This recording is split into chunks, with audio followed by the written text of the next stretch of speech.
We're going to have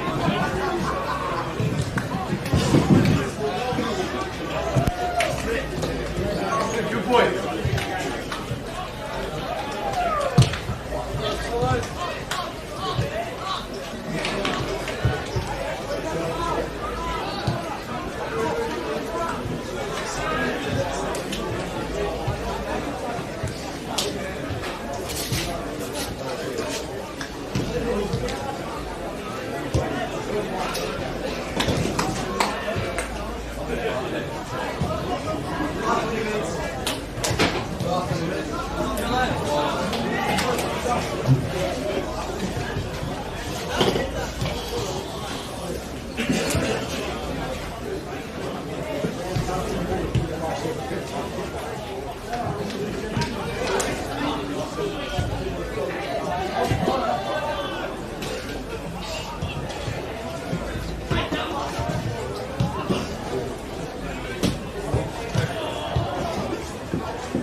There's black.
No, not yet.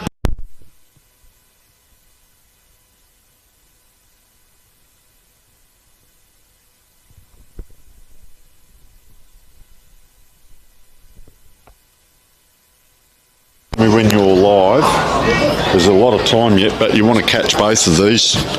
So I'm on, right?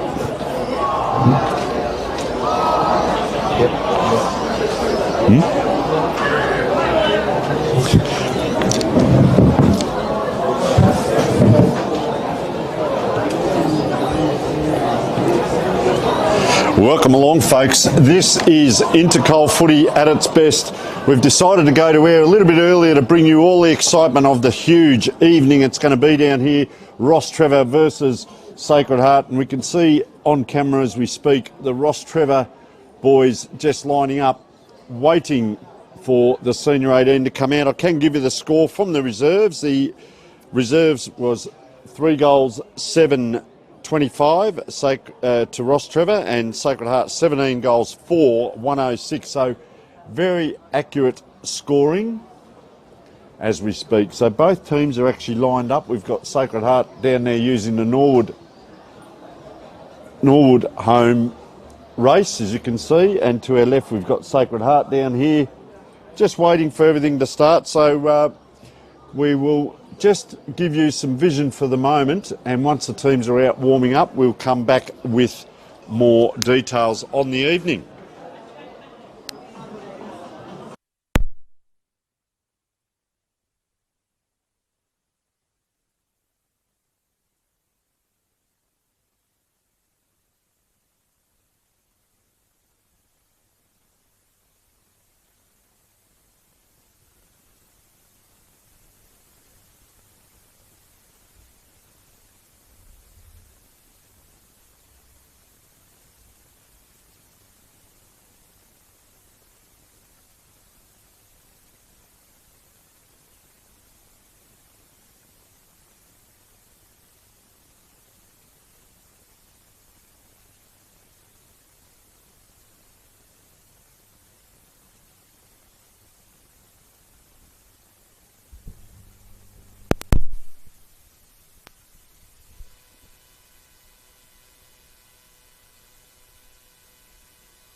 Well, there we are, folks.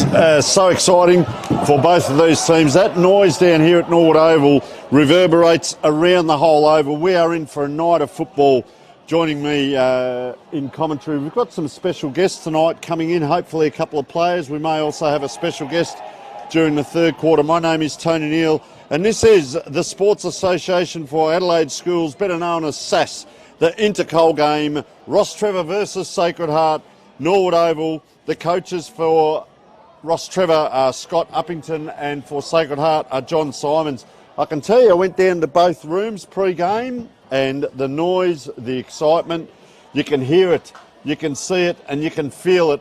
It reverberates around the change rooms, and then they come out onto the oval, and you can see just down to the left here, all the supporters all the way around the fence. There they are on screen. Have a look at that.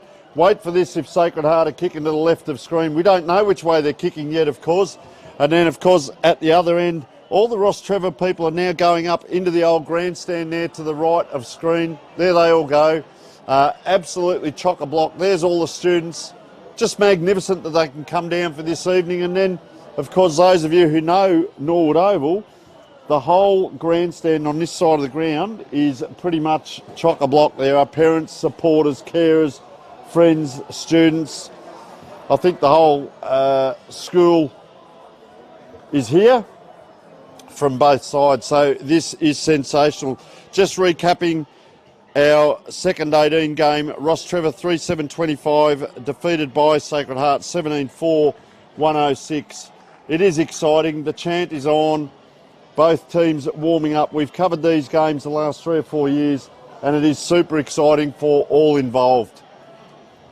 Our sponsors, first of all, Archie's Thongs. So our best on ground today receives the magnificent Archie's Thongs, and they're so comfortable you will sleep in them. Filming Footy and Footy Stats is our sponsor for Goal of the Day. Dartfish is our sponsor for Mark of the Day. Sports Interactive, and of course our scoreboard, as always, brought to you by Sportal.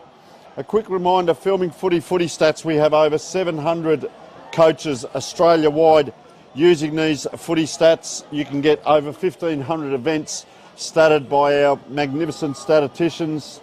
Our special man, Rohit Waradi, is out there talking to a lot of clubs. Presents, we do a display, an example program if you like. You get to use the program. And for any coaches out there wanting to focus on whether it's back line, forward line, clearances, forward entries, whatever it may be, you can get all your stats. You can get team and individual stats, and you can also get that matched with vision, and you can also put together a series of events into play and get your own track to play. There'll be 8 to 10 different pictures, vision, live vision, and statistics to match. So a magnificent tool, and that is all done through the Dartfish platform. Sports Interactive, of course, Australia-wide, and Sportal, the scoreboard sponsor. What can we tell you about these two teams? Well, I've had the fortune of watching both these teams in the last few weeks, and there are many players to be watching for. Just a couple of outs, pardon me, on the team sheet. Dusty Simons, Lachlan Smith and Charlie Brodie all played in the second 18. And a couple of big outs for Sacred Heart. One is Ned Atkinson, the captain, and the other one is Ben Campriali, who is also injured. So that enables some other players with an opportunity. We can see the coach down there on the left, John Simons, always been helpful with us, and Gavin Pennington, of course, always helpful with everything we do with the SAS and schools football. Outstanding down there. The Sacred Heart, we call it the Footy Factory. Well, they got done in the grand final last week, and Prince Alfred came up, and I can tell you what, that school is absolutely roaring up there at the back of the grandstand, and boy oh boy, there is a lot of noise coming from up there. It is fantastic. As both teams warming up, there they are. Have a look at them. There's got there's a young lad there at the front cheering. They've got the huge flags up there. This is, well, it's tribal, is what we talk about. Absolutely tribal. So let's have a look at Rostrevor players to watch. Well, all of them, of course, but Jonty Thompson, number 2, lively player there, gets a lot of the ball in around the midfield. Fantastic player. Majur Ackland, big strong body up forward, so watch out for number 4. Of course, it is a bit damp. We've had rain earlier this evening. It has stopped now, so, well, we might be in for a bit of a drier game, but let's just go through. We go down. Jack Michaelini, certainly one to watch. We've seen him perform in a few games recently. Charlie Best also. And we go across to Sacred Heart. As we said, a big out is Ned Atkinson. Watch for number 5, Luke Candy. I was talking with the coach earlier about young Luke Candy. He's a left footer, very upright. Number 5 he'll be. But just one of those players you love to watch.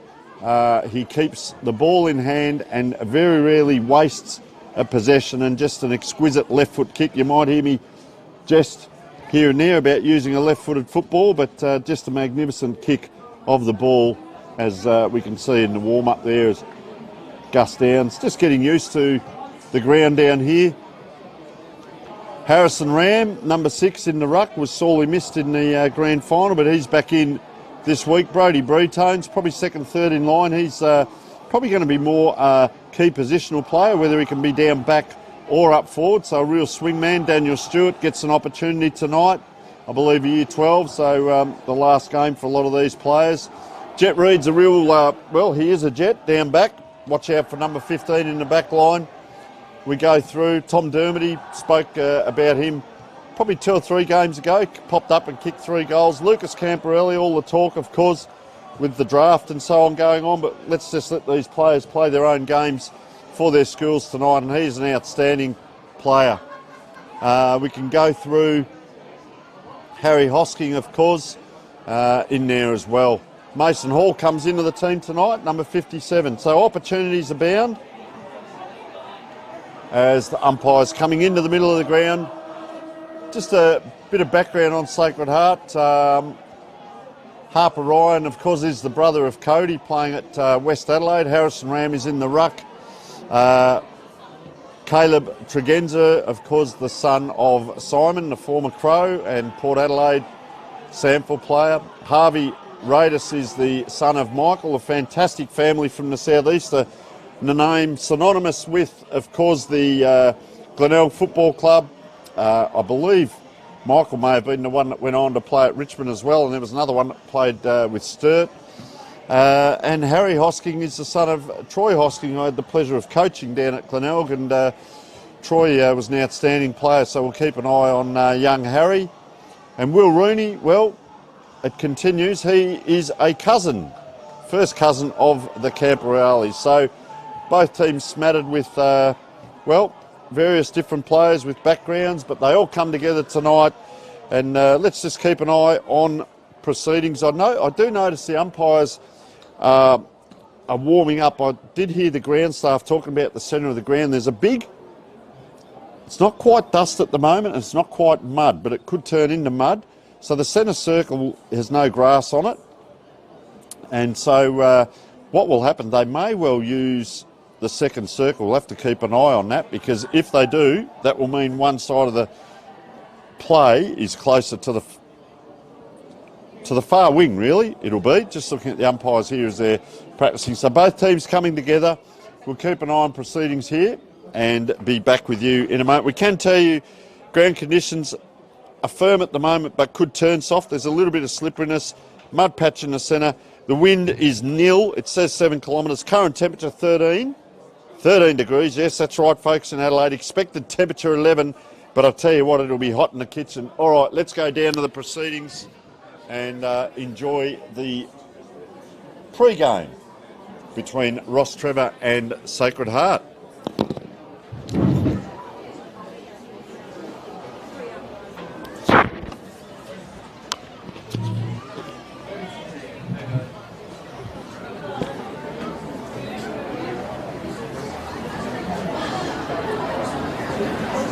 We acknowledge the deep feelings of attachment and relationship to the Gunner people's country, and we respect and value their past, present and ongoing connection to the land and cultural beliefs. We also extend that respect to other Aboriginal language and other First Nation groups. Welcome to both teams to Intercol, the 101st Intercol between Rostrevor and Sacred Heart. Just want to extend my thanks to the North Football Club for allowing us to use their Oakland facilities tonight. We're looking forward to a great contest. We know that both teams will give their all. If you are able, please be upstanding for the national anthem.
Well, I tell you what, that puts a tingle down the spine.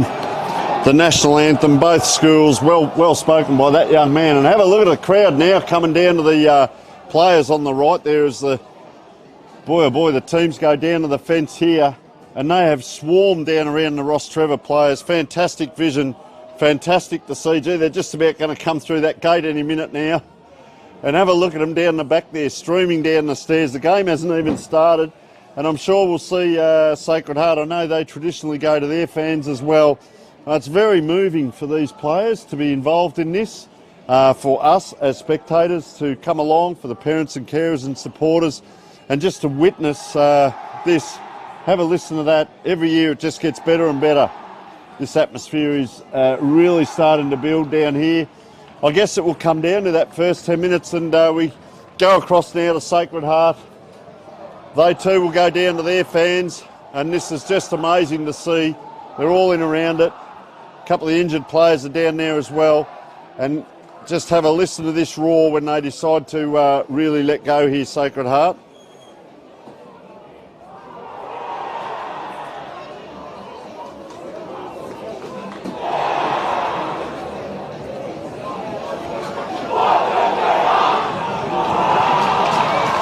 So 1, 2, 3 hearts is the chant, and all in readiness now as players are starting to come to positions.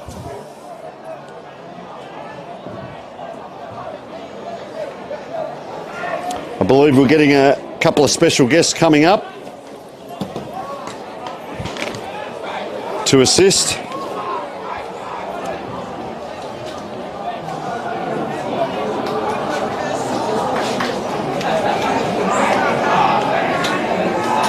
Looks like Fergus Mile in ruck there. Jules Pirro in the middle. One to watch out for, Harvey Pearce. Yeah, they are going across that other side as well.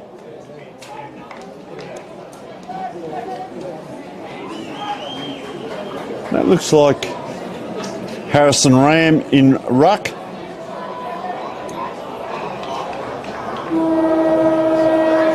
So all in readiness in the big game here. Ram goes up, ball on the ground, anyone's ball. Who will get that first clearance? as just popping out. Second ball up in the middle of the ground. Anyone's ball. You can see the wings have come in from that far side, so we're going to get a little bit of congestion here. That is Fergus Mile up there. Up he flies. Well, getting that tap down. Harrison Ram. Bobbles around. Sacred Heart kicking to the right of screen. They go forward, not inside 50. Player held. It's just on that 50 and a touch of slipperiness there. Look at the crowd just converge on that ball. There's a swarm of players. Rostrevor now lead to the ball. Trying to get it up was Lucas Rust. And the ball just bundles out right in front of that huge Rostrevor crowd down there. Early days, first quarter, and we are underway. Big Intercol game. Rostrevor versus Sacred Heart. Up it goes. Anyone's ball, a handball into a wild area. Rostrevor first the ball, or player just fumbling, picks up. Did well, the big fella down low. That was, looks like Noah Dorr in there. Umpire ball's up right in front of goal. Tap forward, around the corner here, Camperali. Don't tell me.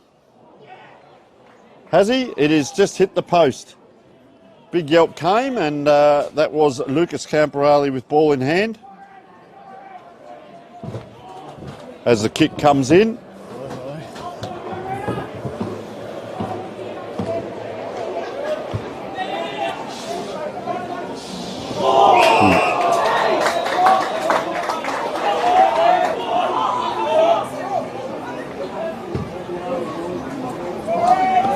Ball in dangerous position.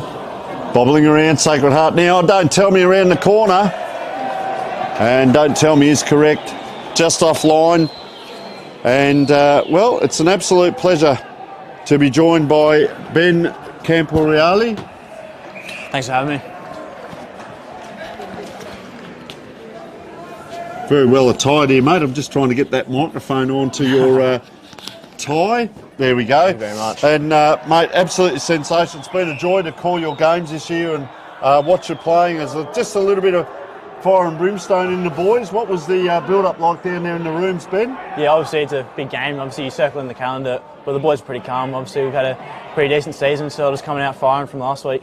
And young Candy, I spoke about him, does not waste the ball and gets that ball into Tom Dermody. We called Tom, I think it might have been the game down at Glenelg, or might have been one earlier. He's kicked three goals in one of the games there. So tell us a little bit about some of your teammates without throwing them under the bus. Of course, Tom Dermody, very good in front of goals. Yeah, we'll just wait and see how this one goes.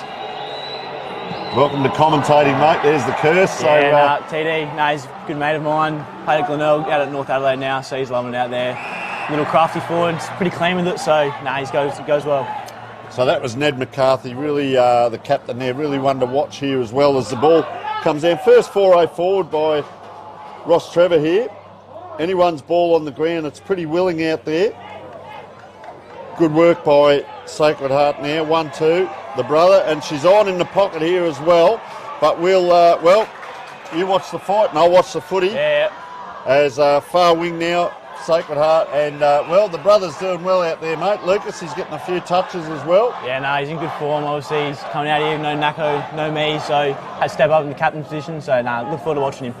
Gee, big fly out there. That could be a great contender for our mark of the day, which of course is sponsored by Dartfish. A good stretch there. So Rostrevor, you've played them a couple of times this year. They spread the ball, as we see here. Is that something that you're aware of pre-game? Yeah, obviously they try to shift the ball pretty well, so we haven't really played them with a full team with all the state commitments on, but no, they definitely move the ball pretty well at a D50. The big fella there goes up. Harrison Ram, you missed him the other day in the grand final, of course, but back in tonight. No, indeed we did. Missed the big fella, obviously. Doesn't help when you're not overly tall side, so he really makes a difference. So you're getting caught there. Sling tackle. So Luke Candy, and he's got 25 as well. Outstanding young player. Sort of one of my favourites to come along and watch, mate. That left foot, just watch this for a kick, and he'll probably put the moz on me now. But, mate, the first time I saw him, I thought, gee, you can really kick this kid. Just gets under that one a bit, puts it up high. Bretone's in front, couldn't quite. Anyone's ball on the ground here, bobbling around. Just a shuffle up, that'll do, and it's come into probably an area where you would normally be, Ben, in around the middle of the ground there. But, well, see what they can do. Candy it is. picks up, strong tackle, Jet Reed. He's really a dour backman. I've seen him the last couple of weeks, but up the middle a little bit more tonight. Great switch of play, and what a penetrating kick that was. Harry Giles, what can you tell us about Harry? He looks like a good size. Yeah, Giles, good size, plays down back. He's Mr. Reliable, as we call him. So, he just does his job, switches the ball for us and takes big marks when he needs to. And a good kick. Sometimes the taller bloke's a little bit long time hand to foot, but beautiful kick of the ball. No. So I guess you guys down the ground, you feel quite comfortable when you see players like that have ball in hand. You know where to lead, and they're probably going to hit you 19 times out of 20. Definitely. It makes it work a little bit harder knowing that's probably going to get there. So, it's good to have blokes like that. Strap yourself in, Ben. I've got a little bit of thing about aeroplanes. That'll be the 605 coming into Adelaide. Is that so? You're all over it. Coming into Adelaide, mate. Playing on... Well, you've played on a lot of these grounds as well, but playing on Norwood Oval for a lot of these lads. Of course, they've got local, Sample and the state. I know the state coach is about 30 metres away, mate. We'll probably try and get him on a bit later. But playing on these grounds, absolutely sensational for a lot of the players. Great experience. Norwood's a great oval. Not too big, not too small. So, the boys will enjoy it under lights as well.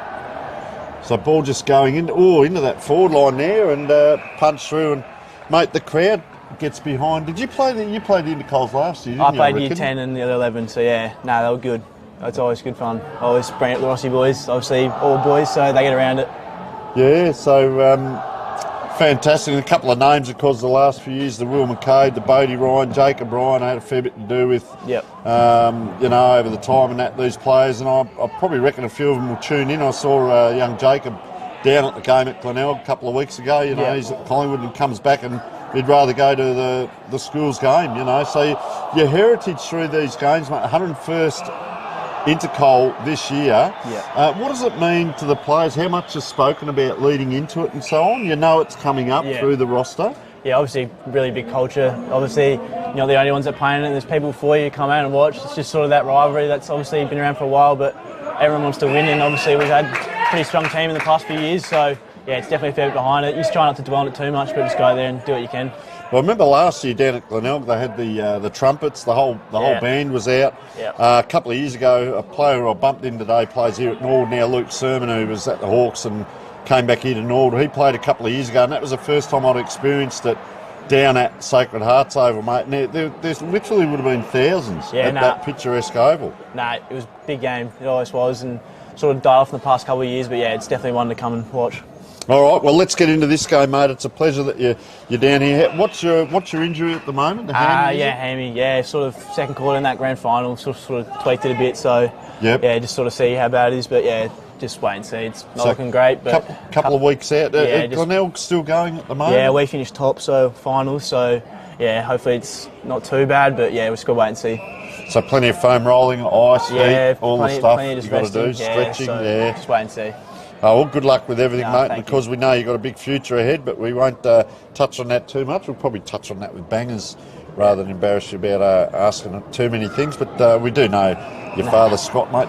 How much input does he have with you two lads in just helping your development and so on over the years? Yeah, obviously when you got someone like Dad, you try and lean on him for a bit of advice, but at the end of the day, he just wants to be there as a dad and just support us where he can. He's great. If we go out, reach out to him, he helps us, but he's just there and just wants to be there for us more than anything.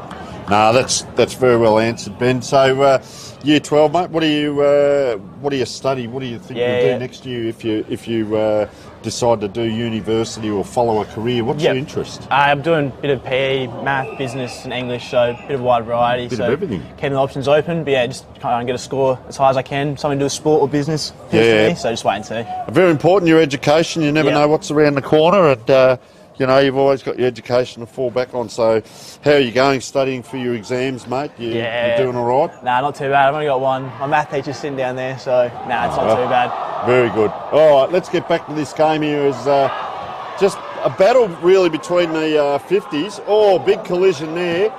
We're 9.5 minutes in, and it's only been the 2 points to Sacred Heart at this stage. So getting across the ground there, Noah Dorr. Who's the player that you'd normally play on in this game? Noah Dorr? No, you yourself. Who do I usually play on?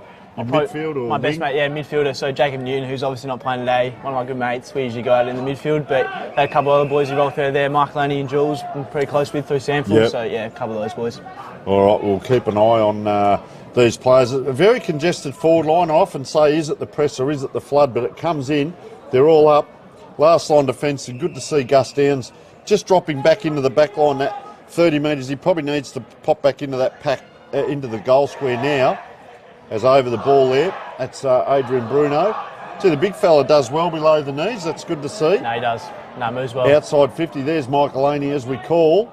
And, well, that's offline and out of bounds on the full from Jack Michaelani. Hard to tell from up here. He looks a good size. What is he? He's probably 6'1", 6'2", is he? Yeah, Jack, yeah, he's probably about that. His brother's pretty tall as well, so yeah, he's not small. It's good to get the intel, mate, from someone that's been out there. So, gee, long kick here. And that's Jules Pirro. Not quite the elite level of Luke Candy on that one kick, but we say that in jest. He is a very good player, actually, Jules Pirro. You probably even your own team, you mentioned, there'd be some of these guys that are actually opposition through the week, and then all of a sudden you're playing with them on a Saturday, and then also the opposition from Rostrevor. You'd know a lot of these players as that hack kick comes out. Good position by Sacred Heart, and nice tap through. So Rostrevor get on the board. Thought their crowd might have erupted with that one, Ben, but they're a little bit quiet down there. Wait for the goal, I reckon, those boys. First 4-0 forward. So let's talk about this. The kick-in structure, is it always going to be that long down to the wing, as Michael only just turns it around? Obviously try and, if there's an easy one to hit it, but if there's not, go to our big fellas down the line. Well, it's always 2 or 3 kicks back, isn't it? That's the other bit. So, ball just flung out there. Michael Aney now getting a few possessions. Candy, it is over the top, does well, and that's Lucas Camporelli. Well, what's he like with the wet ball? Has a bounce. He has got a raking left foot kick, and have a look at that. Oh, Ben Camporelli comes alive as Lucas Camporelli kicks a long goal. And I tell you what, that's not the first time we've seen that. That was the one in the grand final from outside 50 as well. Yeah, no, he did kick one. Nice one from 50 last week. He loved it as well, so he was telling me to kick another one today, so he'd be pretty happy with that. That is a sensational goal. And how does it work on field? Are you aware of each other, or you just play your own game? You know, sometimes there's an awareness of, because obviously he's over, blood rule here. He's on that far wing, is he? Or is... Yeah, usually in Sandfield and state stuff, he's on the wing, but in school he gets midfield forward, so yeah, so he runs to there. But obviously, sort of, you know each other are there, but we don't look for each other. If he's in the right spot, he's in the right spot, and we just sort of got that connection, so to speak. Just happens organically. Yeah. As that is Kyron Cole Manolis coming on. Almost taken to the end of the quarter to get through his name, but I'm sure he'll do well in the middle there. As that ball just bobbling around. Harper Ryan couldn't quite. This is soccer off the ground. Oh, geez, bang goes that ball. We could hear that from here. Not quite the 15 required, so a ball up there. So Jet Reed's obviously up around the ball a bit more today. Yeah, we got a couple of boys obviously out, so he's going to run through the midfield, same as Jack Walters, so that'll be good to watch. Gus Downs, left foot kick here. That's a high kick into the forward line, a hard one to mark. You can see that ball just skimming around the forward line. There's the big fella we spoke about, Marju Ackland. Sacred Heart have been very good defensively, got that out, playing in front. Well done, Harper Ryan. So what can you tell us about Harper? Harper, yeah, he's out at Westies, so he's bottom age 18s. Obviously his brother Kobe got in the league, so Harper's a silky player, nice kick, and sort of rolls off wherever we need him. Strong too, like you see that instance there, but normally like that. One of those boys who don't look strong, but deceptively, very strong. It's a big pack, and there is a great mark there. Harrison Ram, we'll put that one down as a contender for our mark.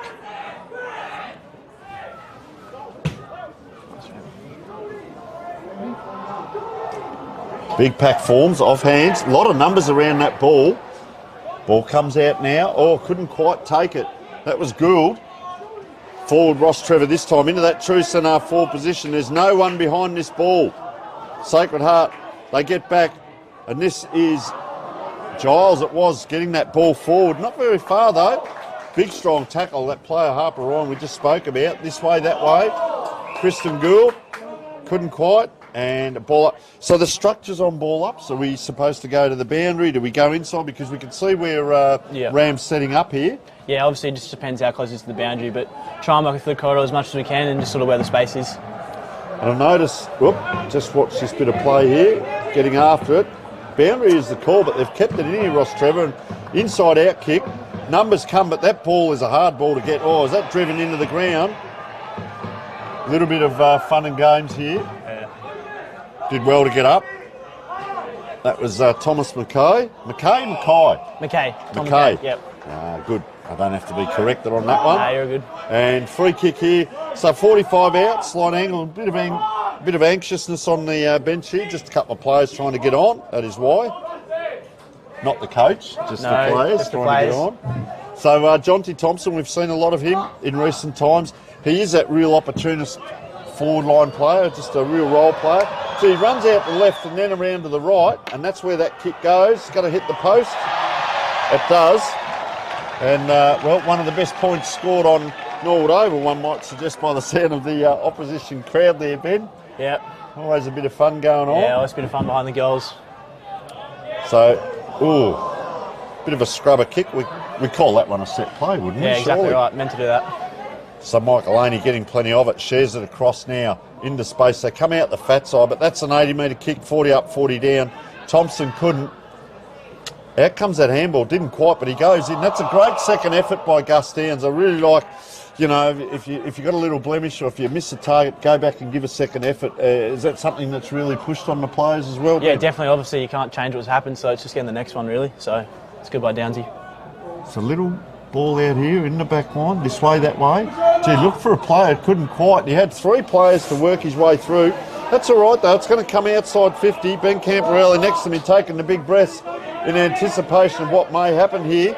And it's this way, that way. Crafter it was. Gee, he found himself in a lot of trouble, and that swarm of numbers, the decision, Ben, of when to come towards the ball or maybe stay back is really in the players' hands? Yeah, in the players' hands, obviously it's tough. If you go, you got to impact. If you don't, you sort of get burnt. So it's just sort of plain instinct. Yeah, and you can't really be left in no man's land. Just watch out here. Cole Manolis on the back of the pack here on his own. Goes away a Sacred Heart. Here's the voice. Good communication. Gee, a hat kick around the corner. Gee, this is going to be huge. Anyone's ball here, Sacred Heart. Oh, beautiful hands there. Quick. Through it went. Oh, player flung the ground. And he will be the recipient, Joel Parker, and 25 metres. What can you tell us about young Joel? No, I love Joel. Love the way he goes about it. He's that small sort of midfielder, plays his role. He's usually a pretty nice kick, so he's just one of those blokes who just you like to be around. He really put his body on the line there too, didn't he? Yeah, no, that's definitely like him. He's a smaller build, but definitely always gets his head in there, and he's one of those blokes that you just love to play with. Few players there, pretty much like a seagull around a chip. The 4 Rostrevor players to 2 Sacred Heart.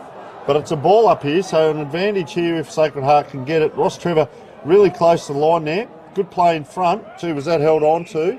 And that's Thomas Griffiths for Rostrevor. As we wind around almost to 18 minutes and, well, Ben, low-scoring game, 1 goal, 2 to the 2 points, and of course that 1 goal is scored by Lucas Camporelli as ball just caught in that forward line at the moment. And what was the day like, mate? Did you all come down in a bus? Did you have to do schoolwork today as well? And how long did you have to work for before you got down here? Nah, it was just sort of what the boys wanted to do. Some of the boys left at lunch, some of the boys stayed the whole day, but no bus. The Twos boys called the bus in, so get your own way here. But yeah, it's just sort of whatever players' preparation, what they want to do. So yeah, some of the boys stayed the whole day and some left. Fair enough. All right, so ball up and down there. What about the injured players? You had to go to school, did you? Yeah, to school, yeah. Oh, no. Some work done, so nah, it was all right. Well done there. Good. The umpires, yeah, I thought that come off someone else there, but Thomas Mackay it was. Got it forward, and on the wing now, Rostrevor.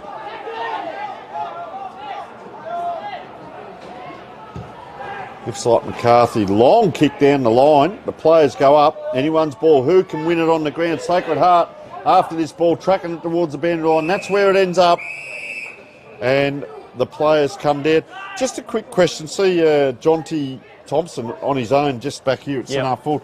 On a ball up, positional players, are you allowed to come in and try and influence the ball up, or you just leave it to the 4 midfielders? You can. Obviously, you sort of leave yourself to be exposed to the corridor, so it's just depending on how they set up and what the coach sort of wants. Gee, player burst through there, and he's put that on the boot. Quite happy about it too. And nice goal off the boot there. And we haven't got a number 30 at the moment. So goal there to Rostrevor. We'll find out that player shortly. as he comes off for the interchange, and on comes Harvey Pearce. So 1 goal, 2-8 apiece as we speak, joined by Ben Camporale here. Player missing out, unfortunately, through injury on the Intercol, but an outstanding player that we've called many times through the year, and it's an absolute pleasure, Ben, to get you up and help out. You reckon we'll get Ned in the second quarter? No, he said he'd come up and have a chat, so yeah. Excellent. He's looking forward to it. And mate, down here supporting as always. So this ball just bobbling around here. Daniel Stewart puts his head down and goes in first, and not one player has shirked any issue tonight, and especially with that yellow ball, a little bit dewy underfoot, anything could happen. The excitement of playing under lights for a lot of the players, a little bit different. Yeah, obviously it brings a bit more atmosphere to it, but yeah, obviously it takes sometimes a quarter to adjust, but no, it's great. Yeah, the opticals for a lot of the players, just working out with the lights and the ball as Rostrevor players. Great one-on-one battle, we often talk about this. That is exceptional work by Gus Downs. Gets it across to Joel Parker. Anyone's ball in close. Trying to forge his way through. Couldn't quite Harper Ryan. The opening just wasn't there. That piece of play, I've mentioned that twice now by Gus Downs. That second effort down here. One thing is to win your 50-50. As Alan Jeans always said, we've got it, they've got it, or it's in dispute. That ball in dispute, and he won it, and then burst through to get that ball into the forward line for Sacred Heart was outstanding. They come out and talk about outstanding. Nice mark there by Thomas Griffiths. Starting to get a bit of the ball, this young lad too. Don't know a lot about him, but he can play. He's very fast. Gets it down to Ned McCarthy. Really rough and ready, Ned McCarthy, but geez, mate, he goes all right. Big tackle. Tell us a little bit about Ned, the opposition captain. You have much to do with Ned? Yeah, played Glenelg with Ned, so yeah, we were in the 18s together. Country boy from down near the Mount. Goes right. It's a great set of hands, and he's a good captain for them, so enjoy Neddy. He dominated a game we saw recently as well. He really stood out and kept an eye on him. He's the captain here, and maybe some good things ahead for Ned McCarthy as that ball comes out 2-on-1. Everyone goes to green. Good set of jukes there. Daniel Doby. Nice grab there, contender for our Dartfish mark of the day. Just goes long inside 50, no real structure there, hoping for a big crowd. Sacred Heart player just pops it out. Jonty Thompson comes through, trying to steal it. I tell you what, guess who again? Gus Downs, having an outstanding game. Look at Camporale here, put the Jets on. Pops it out towards Harper Ryan. Ryan now around the corner, great kick in forward. Is that Brito? No, that looks like Ram, isn't it? Yeah. Look at that for a kick. Player being held on to. Deep in defence now. Is this going to be play on? It is. Player flying through. Gets the handball back. And big Ram down there. It's a luxury to have him not go off the ground in the ruck. To actually play down forward as well, Ben. Yeah. No, obviously he's good around the ball. Obviously his height helps, but he's sort of playing at either end of the ground. He's a big target. Bobbling around here. This way, that way. Getting it out with Stewart. Handball back. 1-2. They're relaxed and in control. Nice kick around the corner and just going out of bounds. Mate, I just saw your brother there, Lucas, put the Jets on. We talk about it. Been involved in recruiting over the years myself, and we talk about players can have speed, but to have acceleration and gear change. Also, I know Shadforth at Westminster has got it as well. But yourself and Lucas, mate, loaded question. Who wins the race between you and him, or is it equal? Nah, I've got him in the sprint. He's probably just got me in the distance. So, yeah, I sort of did a bit of athletics for a while, so I'd take the win in the short. He's probably got me in the long. All right. Well, that'll be a good race to watch in years to come, the Camporale brothers. But at the moment, supporting the Sacred Heart team as we speak. That inside knock, interesting there. Cole Manolis gets that ball forward. There's a wall back here, Sacred Heart, and that's beautiful vision and very well called. And that was Will Rooney getting that ball down. Is he a first cousin of yours as well? Yeah, he is, yep. One of my cousins, so yeah. Fantastic. Good to play with him. Is he out at any league clubs as well? Went out to Glenelg this year, but he's bottom major, so he'll be out there next year. Okay, so that kick comes in. Dangerous position now. Who's first? The ball. Took it in the air. Couldn't quite get a boot to it. This way, that way. Trying everything to manufacture it. Is that maybe Eddie Pedler down there, was it? Yeah, not sure. Looked like it, but not too sure. So they've hit the front, 1 goal 3, and probably winding around now. 20 seconds or so left in the quarter. It'll be a straight 25, I'd suspect. Intercol, they can make their own rules. You can if you want. Not too many heavy people, though. All right, long kick now out that far side for Rostrevor. No one's marked. Ball on the ground. Look at them swarm around. Good to see two players come in, Ben, and apply the tackle there. Yeah. as that is the siren for quarter time. We have the score 128 to 139. Ben, you're an outstanding young man. Thank you so much for coming and joining us in the first quarter, mate. We wish you all the best in the future of your sport and in life, mate. So get out there and enjoy the rest of the night. Thanks so much for joining us. No, I appreciate it. Thanks for having me. Have a good one. And we will take a short break. Thanks so much. Thank you. All the Appreciate it. best. Have a good Thank one. you.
Welcome back, folks, to the big Intercol evening. Rostrevor versus Sacred Heart. My name is Tony Neal, and joining me in this second quarter is sensational to have Ned Atkinson, the captain of Sacred Heart, #1 team, joining us. So first of all, welcome, Ned. Thank you for having me. Mate, I just went out on the ground because I had to chase up number 30 for Rostrevor, who we found out is Josh Butterworth, who kicked that first goal. Very wet. I didn't realise it was that dewy on the ground out there. You had a bit of a walk around pre-game with the team. How do you think they'll handle the yellow ball and the slippery conditions? Yeah, like it's obviously pretty heavy underfoot, so just come down to whoever wants to get the hard ground ball and be clean with it first. So, yeah, just see who really wants to put their head over the footy and come out with it on top. And the backline, mate, it's been quite stout in defence, we call it. They are leading by 1 point, but the amount of times Rostrevor got it down there, very good backline down there. And Harry Giles, really good down there, the big tall fella. Yeah, no, he's done really well, Giles. He's been able to read the footy pretty well, get back behind the footy for the handball receive, and then, yeah, just a bit of composure off half back to be able to get the ball back into our hands, yeah. So ball comes up. I do notice here, Ned, the wingers pretty much come in. So you guys in the midfield, all of a sudden there's 6 of you instead of 4. It's not something that you really train a lot for. Yeah. But you end up, with a lot, as we can see here, a lot of numbers around the ball. You get a few repeat ball ups. Do you ever, as the captain, mate, you ever sort of say, hey, you blokes, clear out a little bit? No, I don't mind it too much because it just brings in a bit of congestion, and we back our hand and foot skills to be able to clear it out of there. We're a pretty quick team, so we're able to link up, create a few waves and get it forward. So just tell us, see on this structure here, we'll just see if there's another ball up or whether, well, we'll get it out here. I'll come back to this in a moment as, they go forward, Rostrevor. That McCarthy was a mark, I'd suggest, and he is pushed backwards dangerously there and gets back up. He's a bit rough and ready, old Ned McCarthy, great player, and he trots back. Well, he's gone down forward here, Sacred Heart, long kick down that length of the square pretty much, held up, charging through Joel Parker, pops it out and then goes and chases his own ball, applies the tackle. There's no space out there for Rostrevor to work, so that ball just goes up and down on the spot. Thompson comes in, goes up vertical, comes down horizontal. It's play on now, they're out. I don't reckon I'd be going for a bounce. It's a long kick forward, and there he is, the big fella. Giles can't quite, and ably supported there, and just rushed through by the Rostrevor team for Sacred Heart, who now have their 4th point on the board. Mate, the chance down here, what's it like, the atmosphere out here on a cold and wet night, but the atmosphere is just sensational. Yeah, it's awesome. It's great to see that both of the teams are getting into it with a chance, creating a bit of noise out in the field. You can't really beat it in an Intercol game with your teams right behind you, so yeah. So just watching as this ball comes forward again, player on his own, he has to wheel around that backward handball close to the boundary. Player keeps it in, and it's a dead ball almost now. It comes out off the feet of Harrison Ram, and we'll get a ball in. Norwood Oval, you played many games out here, you know the Oval very well? Yeah, played a few games out here for Sturt, so yeah, it's obviously pretty narrow oval, got the pretty straight wings, so it's a little bit different to most of the ovals, but it's good for some high disposal games being a shorter oval, so yeah. So yeah, those narrower wings, and I suppose for your midfielders, you just keep running on the inside. You can get a little bit closer to the boundary if need be because you're still safe. And high tackle here, and this is Harvey Pearce on that raking left foot kick.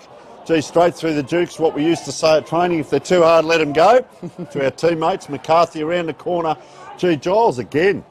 Just doing those little 1%ers there, Ned, is handy to see for you on ballers up the field when you see that. Yeah, definitely. It gives you a bit of confidence knowing when you're trying to run back in defence that you've got some strong defenders down there to back you up, so definitely helps out with that. So slippery conditions there, just quickly there, and probably the crowd roses one. There'd be a couple of thousand people out here at the moment as that ball comes around now. Oh, anyone's ball candy. I really like this. Watch him on his left. Oh, this way, that way. He still goes on the left and kicks it. A fantastic goal there. And get excited, mate. There's no worries. You can erupt up here, mate. We'll let you go. But Luke Candy, mate, I've spoken about him tonight and the last few games. He's got that left foot, and some of those left footers look exquisite on the left, and he's one of them. where he rarely wastes the ball, and on that occasion just pops that through for a goal. He's still got around on his left though. Exactly. So no, he's a very crafty player, Luke Candy. You can back him in on his left foot 9 times out of 10, and then do something pretty crazy like that to be able to get back around. So no, he's a good handy player to have in our team. And that could be a contender for our goal of the day.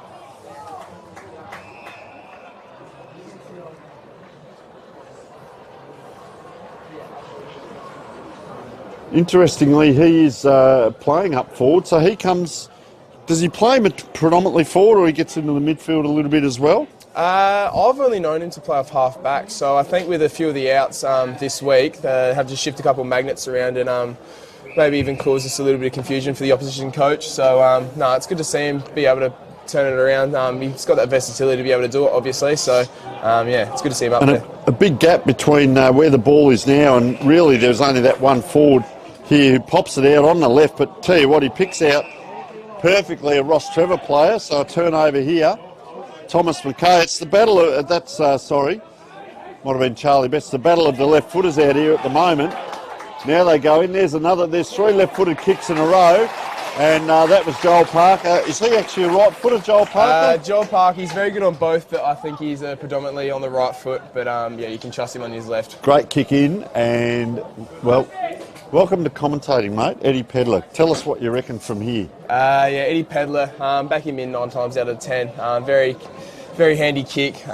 Bit of a right to left swing, so doesn't miss too many from this side. Okay. Yep. All right. Well, he's on the right side for a right footer, so wanders in. I'll let you call it. And he comes, pulls it a little bit to the left side. No good this time. So you were right with that little bit right to left, wasn't it? And he did just pull it. So, gee, those scores, mate. 6 scoring shots to 4 now. You know, is that going to count later on? John D. Thompson with the socks up, taken high. He's the shorter player there, and he gets taken high. Good player, John D. You played a bit against him in the midfield, have you? Yes, definitely. Had a good couple of competitions against him. Very tough player, so no, always enjoy playing against him. So that ball up, high on that wing. Anyone's ball. The players keeping their feet, get it. Sacred Heart around the corner here. Playing in front. Well done. Is that Ram or Bruto? Yeah, that's Harry Ram, That's Ram. He's starting to get a bit of it. Long time from hand to foot, but a good kick of the ball. Flying high there. Zapier couldn't quite. Sacred Heart charging through now. This way, that way. Michael Laney, gives it to a player in trouble. O'Brien got rid of it quickly. Up and down, and a good set of jukes out there. Good reliable hands. Who have we got there? Jack Walters. Good play. Walters pops it in. So able to use the space in the forward line. So forward line entries is, rather than just bomb it in, use the space. Wobbles around on the left. Is that Campriali? Have a look at him celebrate too. You knew already, Lucas Campriali. He's got his second, and a beautiful goal there. He didn't waste any time. No. We saw that long goal in the grand final, of course, the other day. We saw the long goal tonight. His brother Ben was up here celebrating. Magnificent kick of the ball awesome from outside 50. Left foot. There's definitely some good left footers out here, and he's probably the best one out. So good to see him roll around onto and get some conversions. We often talk about this jokingly. We say they're using a left-footed footy out there, but he certainly can kick that ball. There's a few left footers out here. Quick one, Ned. Your injury, concussion. We saw in the grand final. The heavy hit, mate. Just waiting. Here is it 666? Yeah, there's an extra Sacred Heart player in. Yeah, looks like we should. Which means there's only 3 in the middle, giving Rostrevor a chance, mate. Yes, I know. I don't want to give him too much leeway in the middle there. Gee, the umpire threw that up before that player was in. Quite ready there, Tom Dermody. He didn't mind charging in either. No. He kicked 3 goals there a couple of weeks back, Dermody, but he sprinted to get into the midfield there, didn't he? Yeah, he's a dangerous player, Tom Dermody, if you don't keep an eye on him. So, it'd be good for him to get onto a couple tonight. He's hungry for that midfield spot, mate. So that number 20, you take a 0 off and he's number 2, and that's your number, mate. You've got to say, you ain't getting my spot, yeah, mate. He's always been feeding for a bit of midfield time, so yeah, he'll love that. No, he's a good player. So what I was talking about before, the 3 Sacred Heart players set up. So just watch this next ball up. They set up behind the ball, and there's 1 in the middle of the Rostrevor players. So you can see all the black numbers to the left of screen almost. Yep. Now it's all mixed up. And then, so is it everyone runs forward, or 2 run forward and 1 holds back? Sort of got 1 holding back off, so as you can see, well, you can't see in the middle at the moment, but Jet Reed in the middle of the ground just holds back off the back of the stoppage to cover their run through the middle. So, but as I said, we like to create a bit of waves throughout the midfield. We back our hand skills to be able to get the ball forward. So we put a bit of confidence in to be able to run forward through. Yeah. Well, it's got to be bold football, doesn't it? You've got to take Exactly. risk equals reward. Gee, bobbling around there and just hook through. So it's a point to Sacred Heart. And 139 to 34, 22. 3-5 it is, 23. As just bobbling around on that half forward line. So that kick in, important, Ned, to try and get that ball back in off that first kick in. Definitely. So trying to create a bit of pressure off that kick, take out the hard, easier kicks, and force them to go along and bring it to ground. Oh, lads. So 139 plays 3-5-23. We're joined by Ned Atkinson, captain of Sacred Heart. Unfortunately, not playing tonight. How many games will you miss, mate? Does this count as one in concussion? Because it was last Thursday and it's Wednesday now. So, and you obviously would have missed Saturday. Yeah, so my 21 days started last Wednesday of the game. Yep. So I'll be back after the first week of finals. So hopefully the Double Blues can get it done in the first week of finals, and I'll be back for the second week.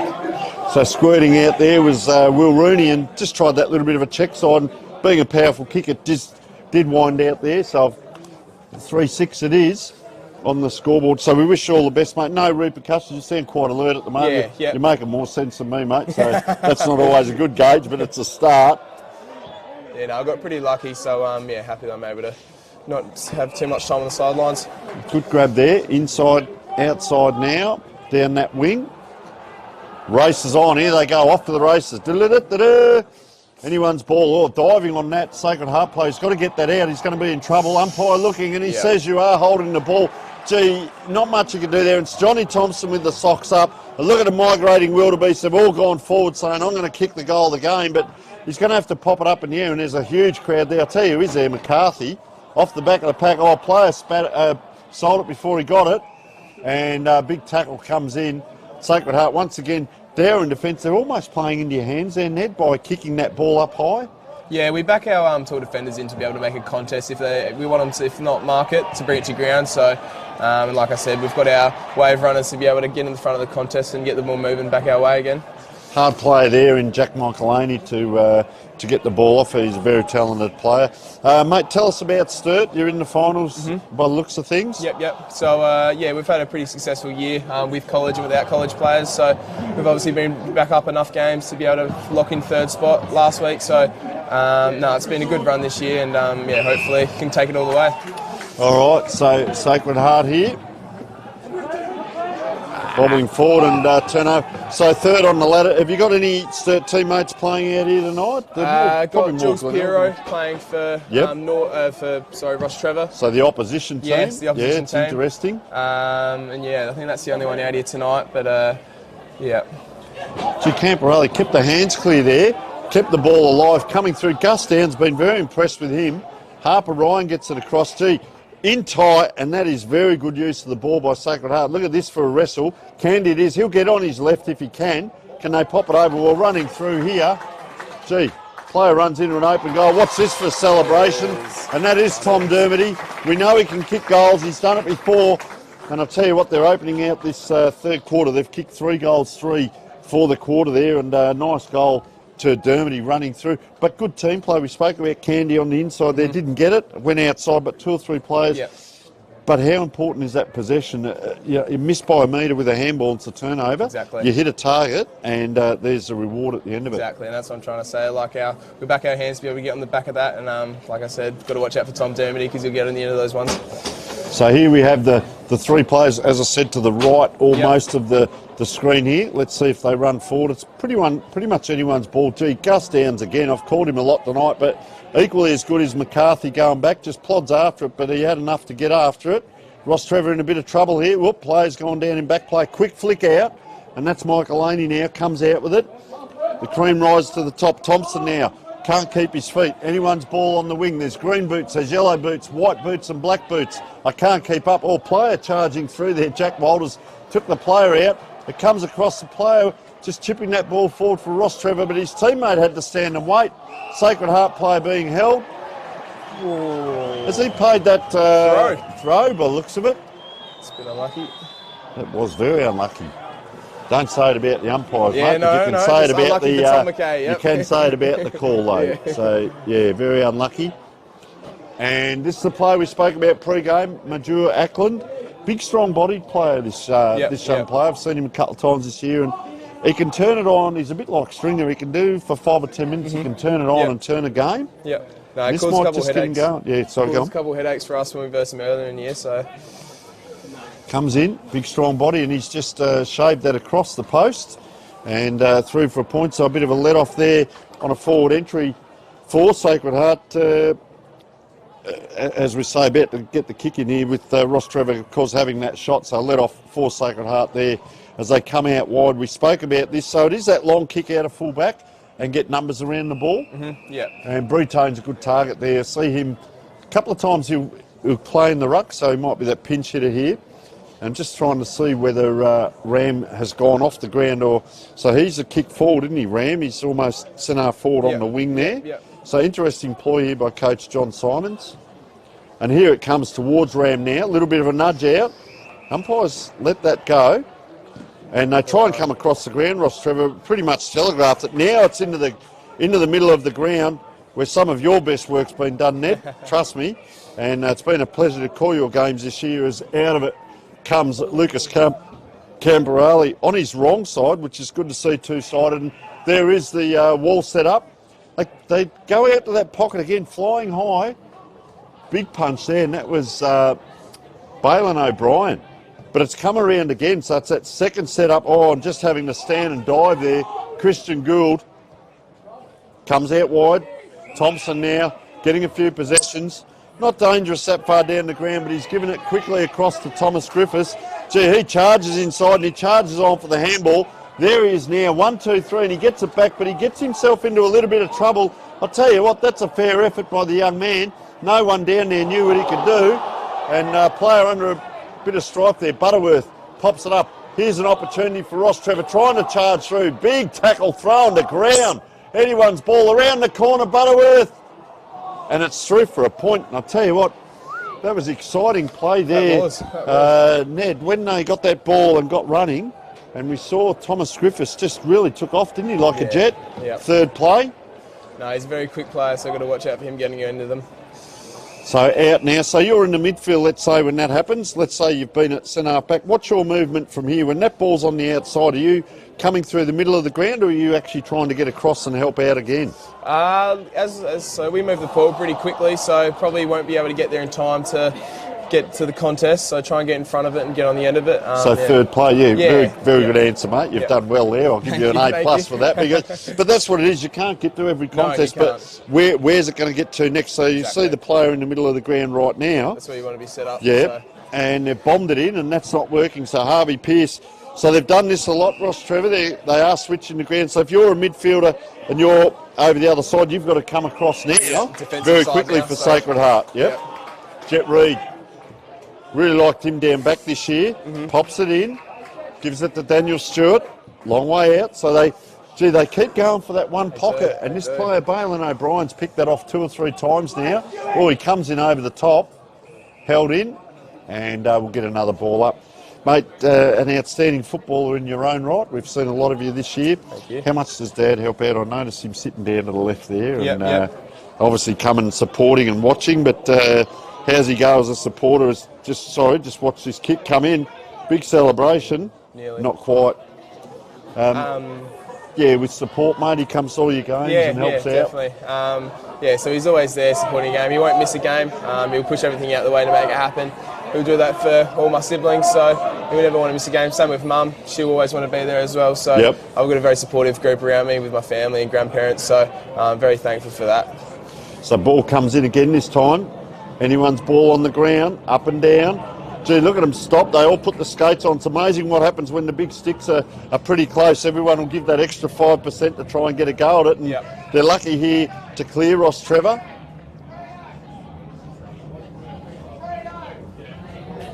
So just holding the ball up gives the chance for the opposition to get back, and that's what they do, and that's a big punch forward. Dangerous position now. Sacred Heart player leads to it. Gee, from the knee, gives a handball off this way, that way. Camporale, going around in circles. Big Daniel Stewart didn't know what to do with it. Rostrevor do. They come out. The left footer goes bang down the ground, but there's no one in front, so it's going to have to be an 80-metre kick. Let's see what happens. One bounce. There's no one ahead of this kick. Runs in and likes it off the boot. That looks like it's James Boffer. It could be William Fanning, actually. I'll go again. Kyron Cole Manolis. Third time's charm. And, he had his work cut out there as he ran forward of that ball. He was the only player there, and he had to kick that accurately to get that ball down. And ironically now, his teammate has to go down and retrieve the ball, does he? No? Yeah, no. Back to the midfield. No. So Rostrevor have their second. That was a crowd lifter, that one. Exciting goal. He did have the space in front of him. It's just a matter of accuracy. Yep. And that run off half-back, the ball over the top, into space, over the top again, and a quick goal. So Exactly. Puts the cat amongst the pigeons. 13 points the difference. Winding around to 20 minutes. Can Sacred Heart answer? What's the go in the middle when the opposition, if it's one goal, you let it go, but if they happen to kick two against you, do you go and man up, or do you stick to your own game plan? I think we're doing pretty well out of the centre with the stoppages as such, so I think we'll be able to back our ruck coming in of Harry Ram and Brody Batones, Daniel Stewart when he's in there, so I think we stick to our game plan for when we can, but if they start to get on top, we'll start to go a bit more defensive, but at the moment, still pretty 50-50 in the middle, so we'll stick to what we know. Yeah, it's good, Ned, because, you know, it's they're playing you against your game plan, you're not playing them, you know, Exactly. it's that strong thought. Gee, Big Fist again, he's done that. Balin O'Brien this quarter 3 or 4 times, now it's out in a dangerous position. That's a high, long kick by the Sacred Heart player. It's going to bounce too. Good finish. And that was Luke Candy, wasn't it? Yep, On the, yep. Yeah, so that's what he can do. He's got his second, and that's the answer we like. That pretty much snuffs out the Rostrevor crowd very quickly. It does. And it gets the heads. All of a sudden you get that ascendancy again. Everyone's confident again.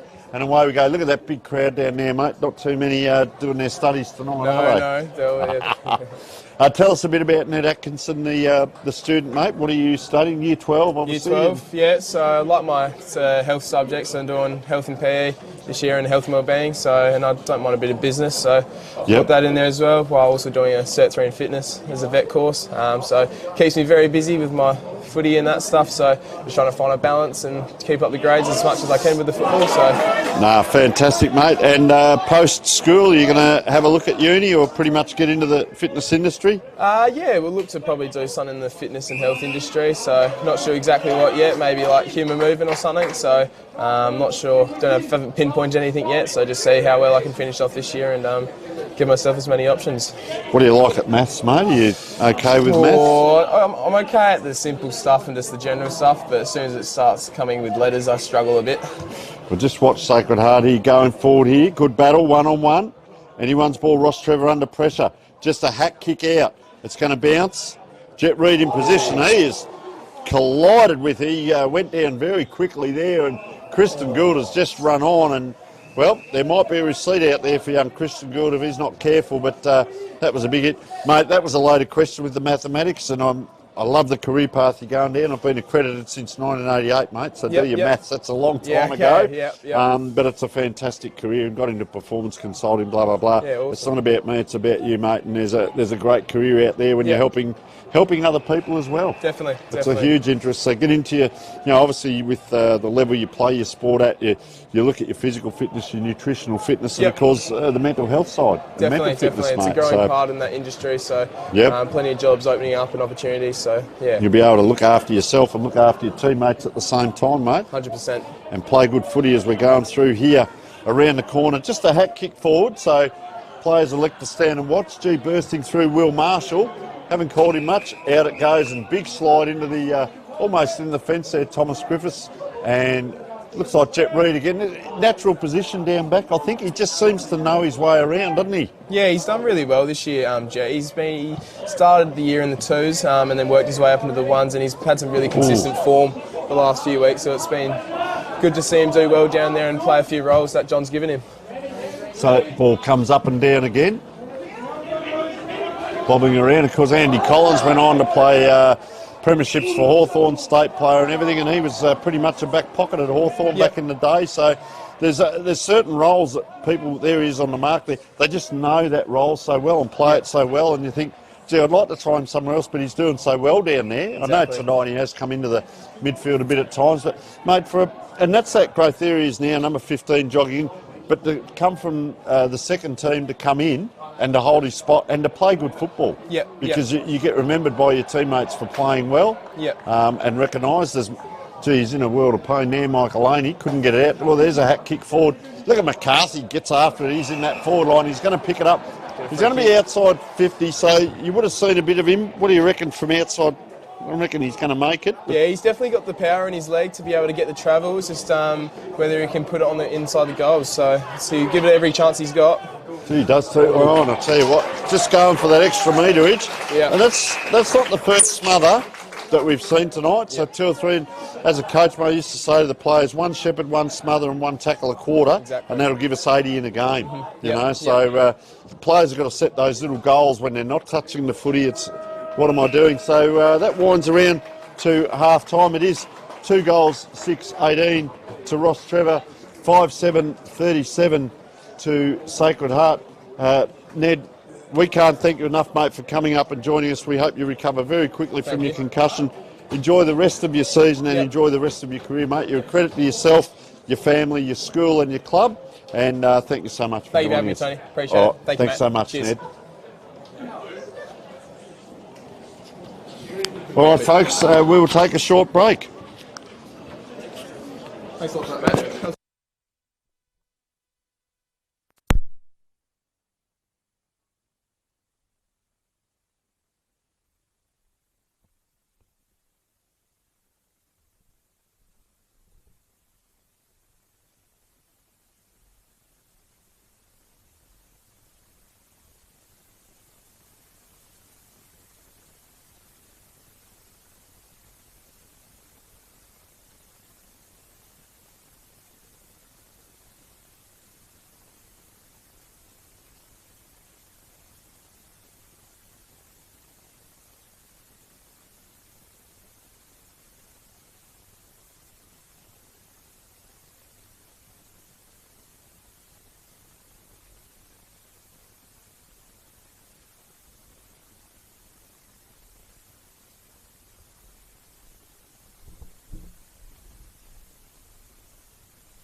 And welcome back, folks. Half time here in the big Intercol game, Rostrevor versus Sacred Heart. And at the moment, Sacred Heart, good quarter in that second quarter. They kicked the 4 goals for, and they lead 5-7, 37 to 2-6, 18. My name is Tony Neal, and joining me is Tony Bamford, the state under-18 coach, for a short chat. And Tony, first of all, welcome, mate.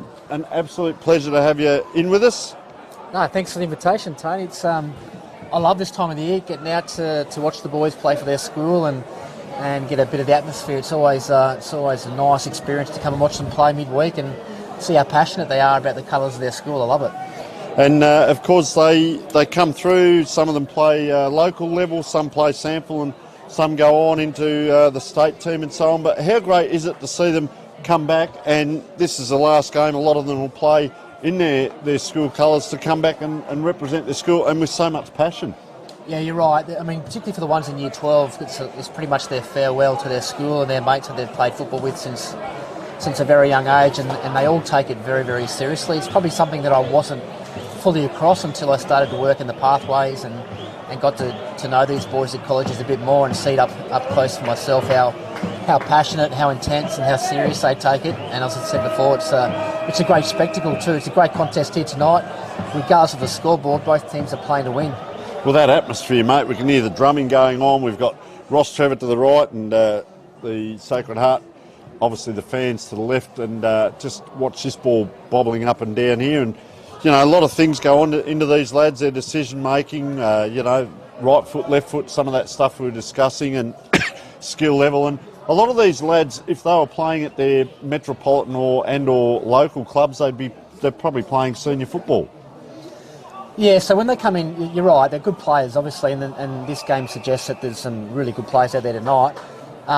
When they come into our programs, be it under 16 or under 18 level, for a lot of them, they're not really used to not being the best player in that squad anymore. So some of them takes a while to grasp the concept that there's still growth in their game. And part of our job as a pathway is to get them to identify potential growth opportunities in their game, whether that's improving their non-preferred kick or improving their clean ball take.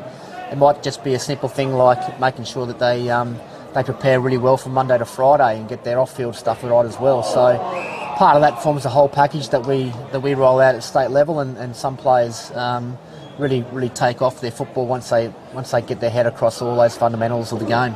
Well, it's highly needed, isn't it? And I know, the sample clubs do a great job as well as local clubs, but getting another set of eyes across that's had the experience, obviously at the higher level again, and getting the eyes across, and they're like birds going up to the water or the feed. They can't get enough opportunity. They're like a sponge, They need to be told, and they need that stuff, and they go away and work on it to their credit. Yeah, like I said before, the Sanford clubs run really, really effective pathway programs inside their zone. So a lot of the foundation of the football work that is done before they get to us. So we're really thankful and grateful for the work that the Sanford clubs do at that fundamental age, sort of between 12 and 15. Yep. When they get into our pathway, we just try and add another 5 to 10%. Some players can go an extra 25%. Some players are pretty stagnant when they come as a 16 and when they leave as an 18-year-old. So we've got some players in our program this year who weren't anywhere near the mark as a 16-year-old, but now as an under 18, they've really jumped, and hopefully some of them get drafted. So things can change pretty quickly between the age of 15 and 18, and we see evidence of that every year.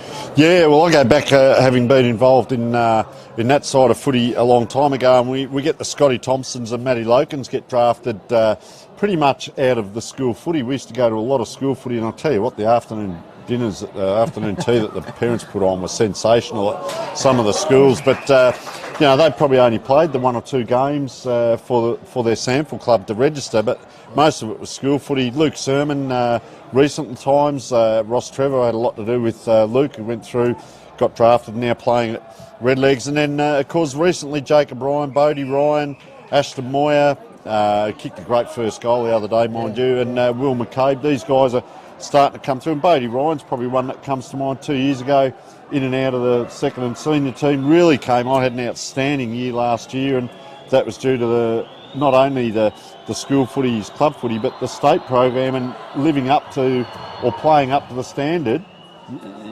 There's no ceiling really, is it? But the players have got to have belief from their coach, but then can they go out and execute? Yeah, we've got a perfect example of that this year. Ned Bowman, who's at St Peter's, and he's had some involvement in the junior pathway at Nord, but had a lot of injuries in his under-17 year, and it wasn't until we had a meeting with the St Peter's coaching staff at the start of this year until we realised maybe we should start watching Ned again, because they were so favourable about Ned's ability and his potential to grow. Yep. So consequently, I went and watched Ned play 2 weeks in a row, and in the end I saw enough to suggest that he's got an ability to play at a high level, and he came in. Here he goes. A bit going on here, sorry. We'll come back to Ned in a moment. As long as I don't get out of control, it's not a... Wow. I don't mind a little bit argy-bargy, testosterone, and here they go. There's another one. Players are playing on here around the corner. There's a goal from Camporale as the blue goes on, and that's what he can do. And I saw the player charge off the wrong way, and he's kicked the goal, and it is fair income on here down in the pocket. A little bit of excitement. And there's not 2 points on the end of it, Tony, but there's a lot of, 101st year of Intercol. It's a lot of testosterone. These boys, just fighting their way around. Hello, player's taking his jumper off here. Might have been torn off, Rostrevor player. So the jumper is off. And he's now coming around the boundary line. They're telling him to get on the field because he's got to come through the interchange. So I'm not sure what's going on. Meanwhile, Camporale has kicked his third, and what a sensational goal it was. Beautiful long kick of the ball, Lucas is. Yeah, he's done really well. He's shown tonight that he can play ahead of the ball as a forward, which is something we played him as a winger in all 4 games, but it's really good to see him impacting as that high forward in this game here. I thought the umpires handled that quite well, to be honest. They could have got out of hand, but I think they did pretty well to simmer it down as quickly as they did. So just on that, we talk about some of the discussions that you might have with club or the school.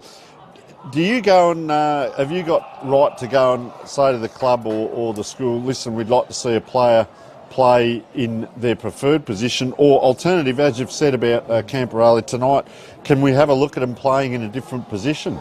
Yeah, we can. We can't. We can ask out of good faith the coaches. Very nicely.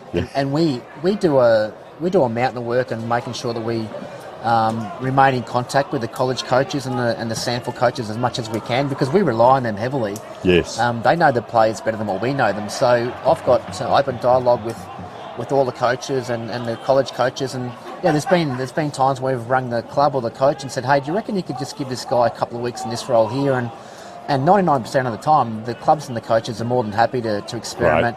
Right. Nord, for example, we spoke to Nord about Jacob Newton this year and giving him more of a chance to play as a small forward, high half forward.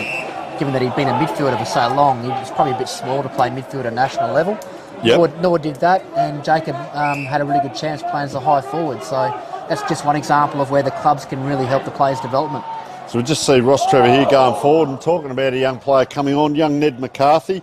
Gets that ball out, the team advantage, around a corner. And just offline. For Rostrevor there. Yeah, so it's a fantastic insight for those people out there. We're talking with Tony Bamford, the state under-18s coach, and I know you've got a lot of other roles within that role. We often see you at these games hiding away. A lot of people don't know you're here, and it's on now in front of the Sacred Heart. That'll be Jet Reid, or it could be Gus Downs down there. It was young Jet Reid, and he's one of the players who we spoke about earlier. He's come from earlier in the season playing second 18, and he's holding his role up, and it's a specific role down there in the back line. So there's a spot for everyone. I have been impressed with him tonight. I've also been impressed with young Scannell. He's done some nice things for Sacred Heart as well. 35, yep. Yeah, so no, it's good to watch. That's why I watch these games, because people come up and probably someone that doesn't impact as well at Sanford level can really have a night out at this level, which is good to see. There's a good grabbing there, Ned McCarthy, and there's a little bit of yelling and screaming going on. I don't think it's the coach, but that is a contender for our Dartfish mark of the day. He's played, I think the good thing I like about Ned McCarthy in the games I've seen this year is that he's played consistently good in the 3 or 4 games that I've seen him play. So it's not just a one standout performance, it's consistency as well, No, Tony. he's been a good performer for a couple of years, Ned, playing as a marking forward. That's a nice goal, that.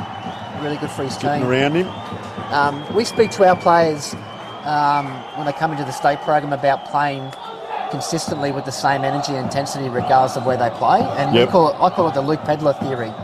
So when Luke Pedler was this age, playing for PAC, he played with the same intensity whether they were playing a game against a top-rung college team or whether they were playing against a Div 2 team. He played the same no matter what. Yep.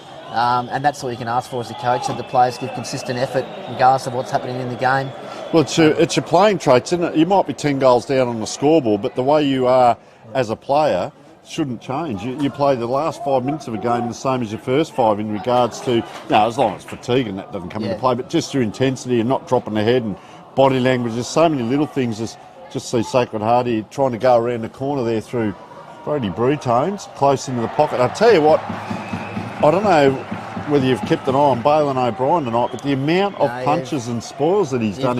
You've got a good eye, Tony, because he's been identified as one of our possible key defenders. He'll play futures in a couple of weeks at Adelaide Oval. Really dour defender, one-on-one. He spoils the ball really well. Just watching tonight, I think there's some times when he can actually mark the ball instead of spoiling it. That's probably the next part of his game. And that's hearing that, isn't it? And that's the next. It's like a series of stepping stones. You go, first thing we want you to do is stay next to your man and spoil.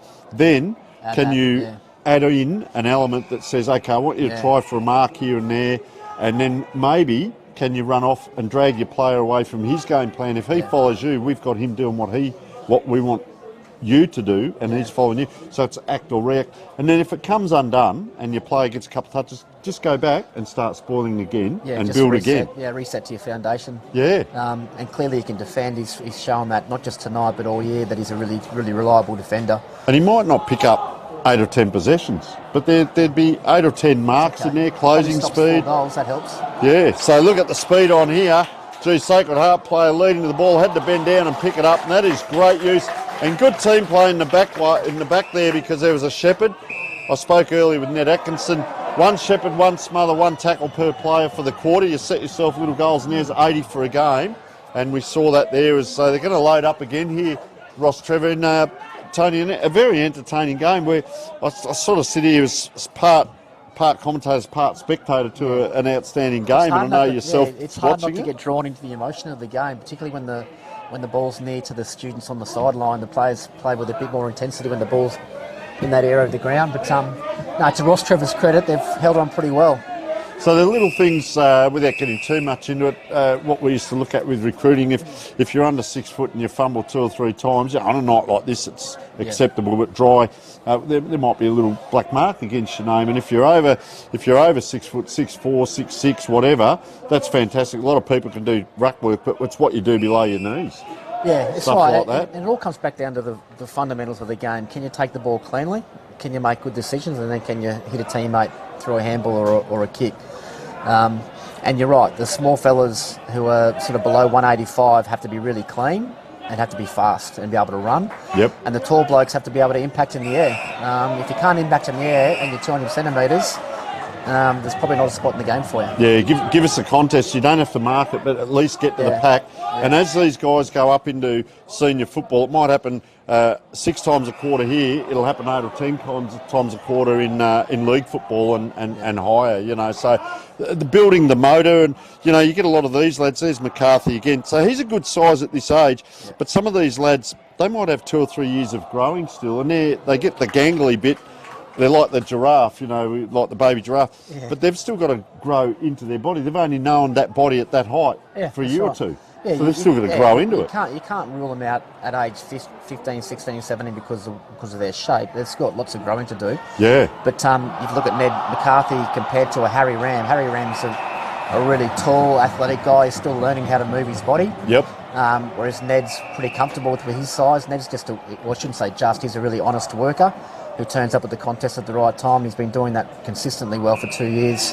Whereas Harry Ram's still learning how to move his body and get to the right spot. Tonight I found Harry's probably found himself underneath the ball in marking contests too many times, but he's just got to get better at that game. He's going to be an aerial contest player. So just watch this ball come in. Johnny Thompson, very good mover around that forward line. There's a high kick. I call that 80 metres, 40 up, 40 down. Dangerous position, 2-on-1. Courage shown around the corner. Couldn't quite get it done, was Ackland. Gee, it's out there. Just, and you know, you look now and I see now, probably one of the only players running is the player you've just mentioned, is Ram. So let's see what he can do here. And that's what you want to see him doing. Long time from hand to foot. Let's see how his kicking is. He's really fit and runs all day, and he's really safe with a kick from a mark like that one there. I'd like to see him take a contested mark at some stage tonight. And as fatigue comes into this game, Harry will start to stand out because he's an exceptional athlete. So he's run on, and they say the big blokes, they don't get any shorter. But so he sort of got himself, he's applied the tackle there, but caught between the do I stay back, stay a kick behind, or do I come forward? He probably should come now diagonally into the ground and get ready, or get back quickly now. And it's just learning that positioning, which will come. He's probably 10 metres off getting back far enough here. And as I say that, the ball's come to him. And that's what he can do. Good contest. Brings it to ground. He's picked up the free. Good lad. Yeah, Play so on, it is. Even there, though, had he been 10 metres back further, he could have come forward to the ball. Yeah, exactly. So they're out here now. Good work off here. Nice kick out into this position. Player goes up. Great contest. And that's O'Brien again. Certainly one to look at there, Tony. And I look now, what's he do now that the ball's come down? Is he looking for his man? He's Where is he? He's goal side of his man. He knows what he's doing. There's a big tackle there. Player slung around, and a free kick here to Charlie Best. So that's a better position where Harry is now. 55 metres from the ball. Yep. He can read it. He's look at him. He's hunting now. And you can see he's wanting the ball to actually come his way, which you know when a player's confidence is up. Well, it hasn't quite. Smother here, so it's just a bang on the boot in front there. Well done by Tom Dermody. Tom kicked 2 or 3 goals in recent games. Thought it really popped up, and then I watched him at Thebby last week. He looked like he did some really nice things at Thebarton Oval too. Yeah, there's just and it's moments, Tony. Sometimes that a lot of people don't watch. We might see the ball here, but you know, recruiting or doing in your role, you might be looking 30 metres off the ball at what some of the players are doing. What's their proactive movement? Are they running off the back line? Yeah, nothing beats coming to the Oval live and getting to see how the players move, either in front of the ball or behind the ball. Yeah, there's McCarthy now, and he was just in front of Ram on that occasion, and he just really, he's got a good work rate, McCarthy, so he's probably got that option of being used in a couple of positions, and he's still jogging now. There's only 2 players. Well, there's only 2 or 3 players running. He's just stopped now. And interesting, Ram. Yeah, it looks like a good little duel, that one. One-on-one battle, isn't it?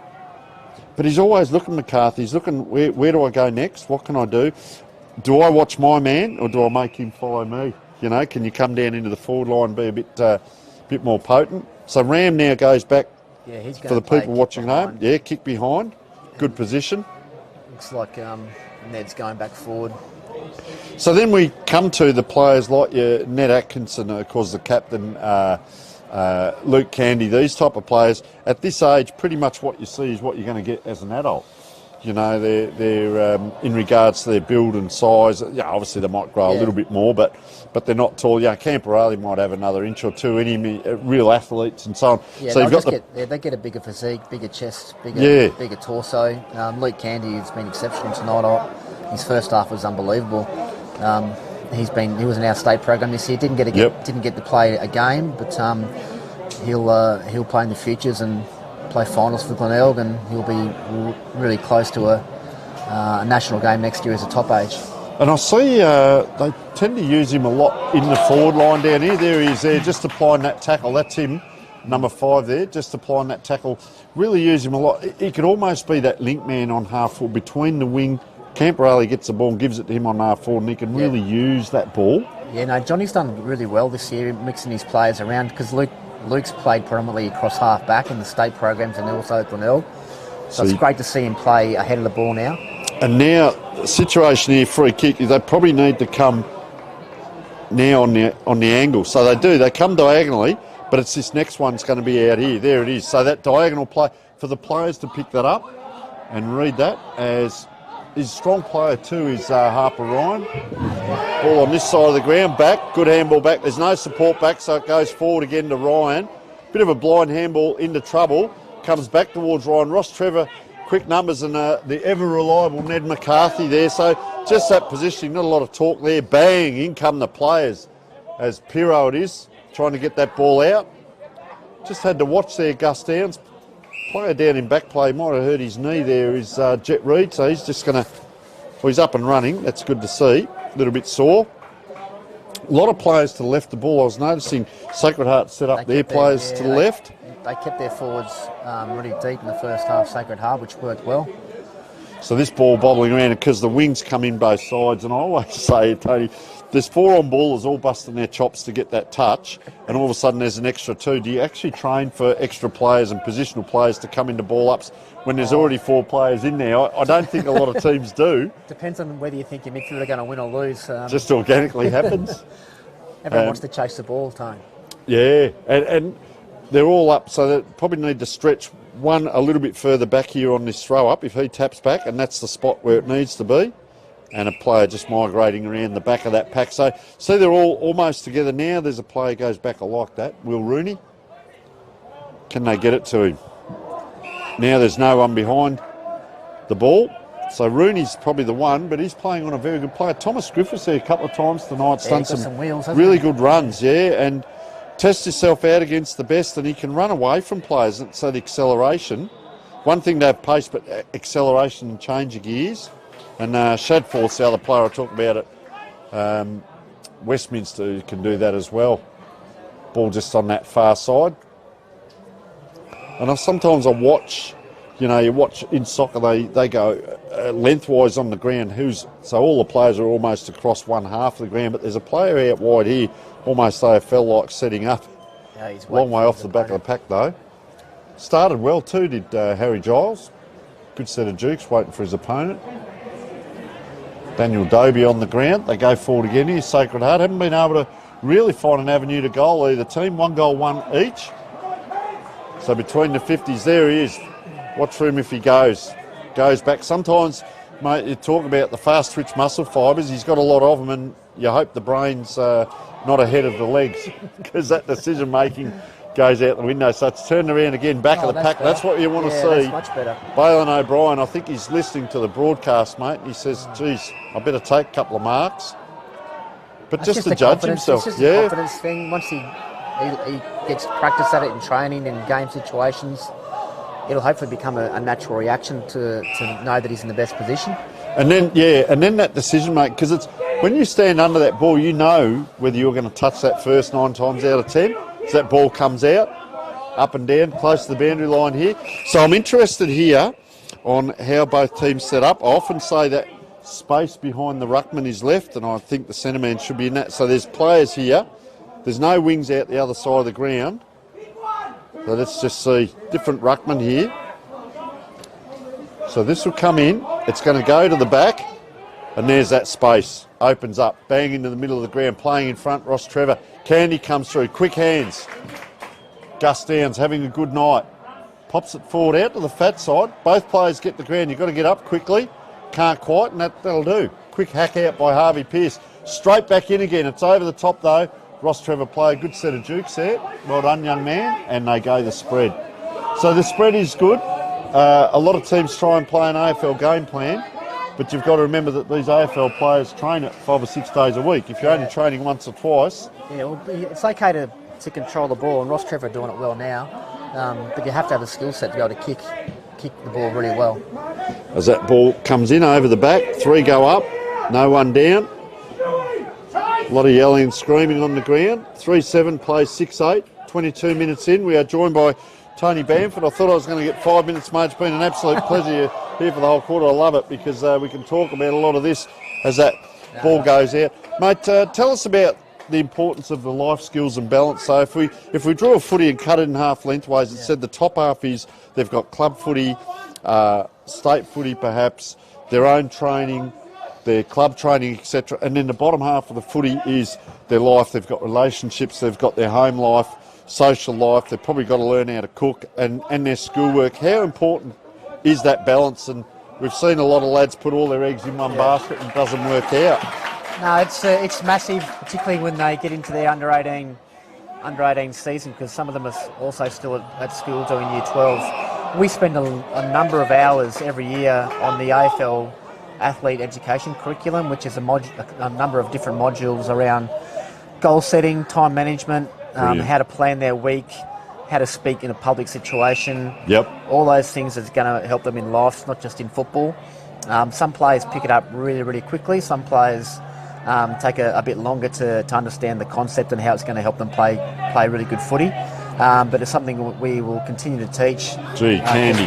Sorry, mate. Nice kick, wasn't it? Wow.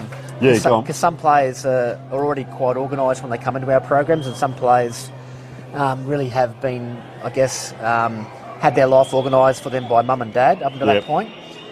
When they come into the 18 program, we make it really clear to the parents that we want them to take a step back and let the players take a bit more control of organising themselves.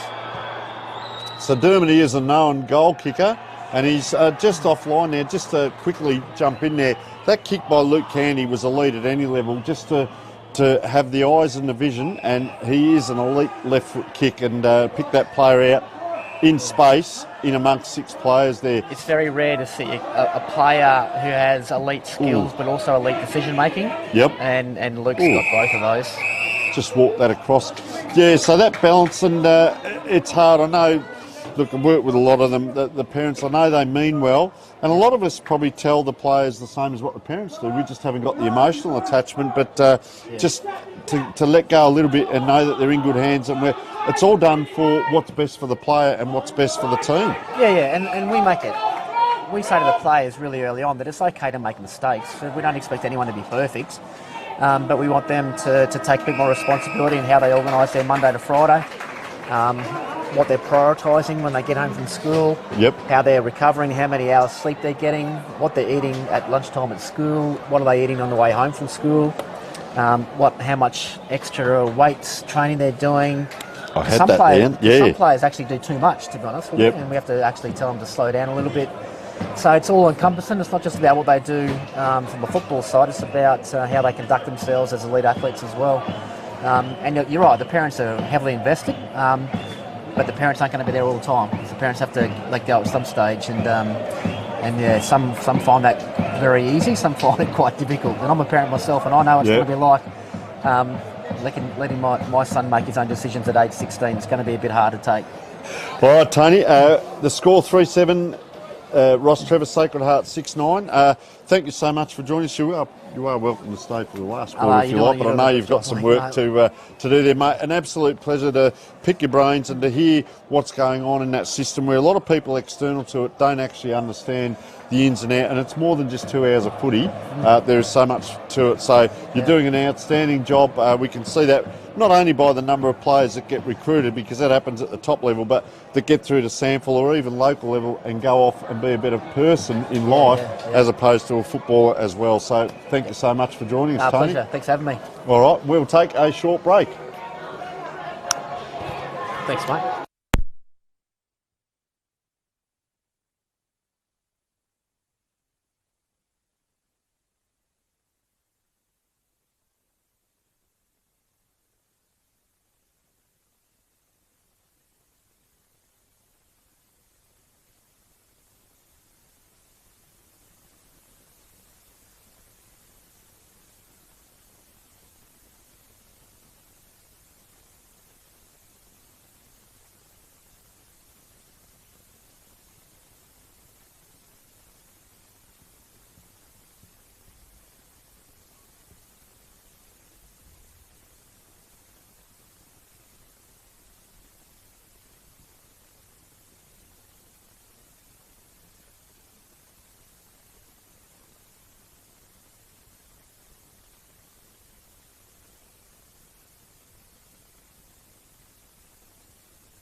Welcome back, folks, and we thought we'd come back a little bit earlier because how good is this? The Sacred Heart team have gone down for their three-quarter time address right down in front of all their supporters. Well, it's not all their supporters because there's a pole still here in the grandstand, but most of them down there. This is just sensational. The atmosphere, get a bit emotional, these lads.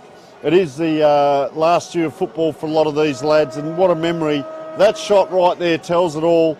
101 years of Intercol, and have a look at that. Sacred Heart, all the people over the fence hanging on every word that Coach John Simons is saying. So let's just have a listen. Rostrevor across to the right are doing all their chants and everything. But we'll keep an eye. I've just told I've overridden the cameraman here, and I've asked him to just keep it on Sacred Heart for this. Rostrevor, I can tell you, just in their normal huddle down in front of us, and their fans are up in the grandstand, with all due respect. But this is a highly emotional time. It is three-quarter time. They lead by 20 points here, Rostrevor. Sacred Heart lead by 20 points. They only kicked the 1 goal 2 to 1 goal 1 that quarter. But this period right here, there's the coach, John Simons, walking away. Just have a listen to this.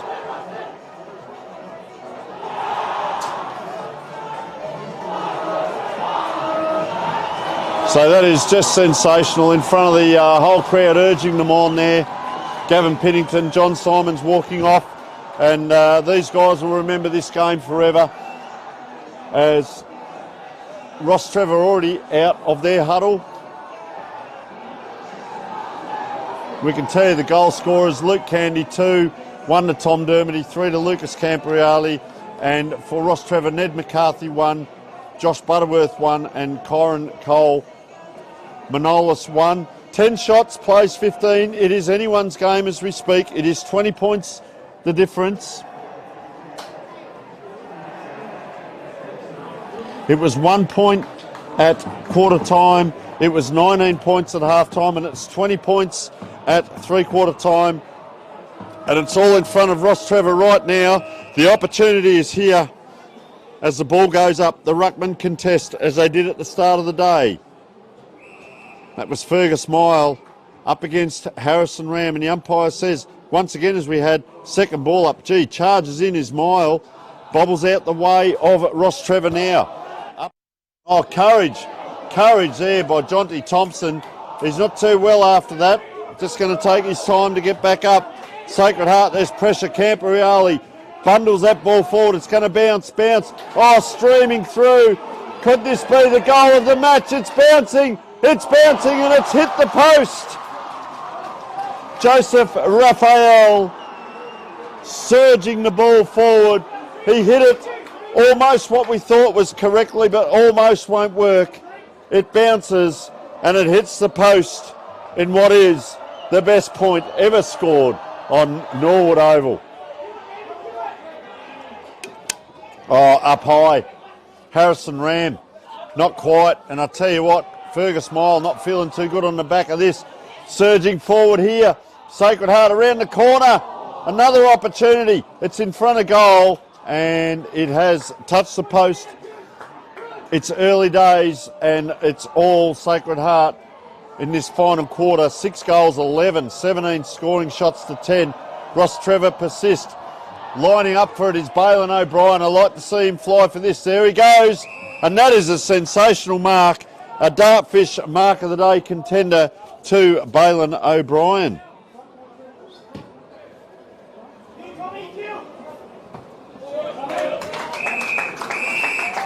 What a magnificent mark that was.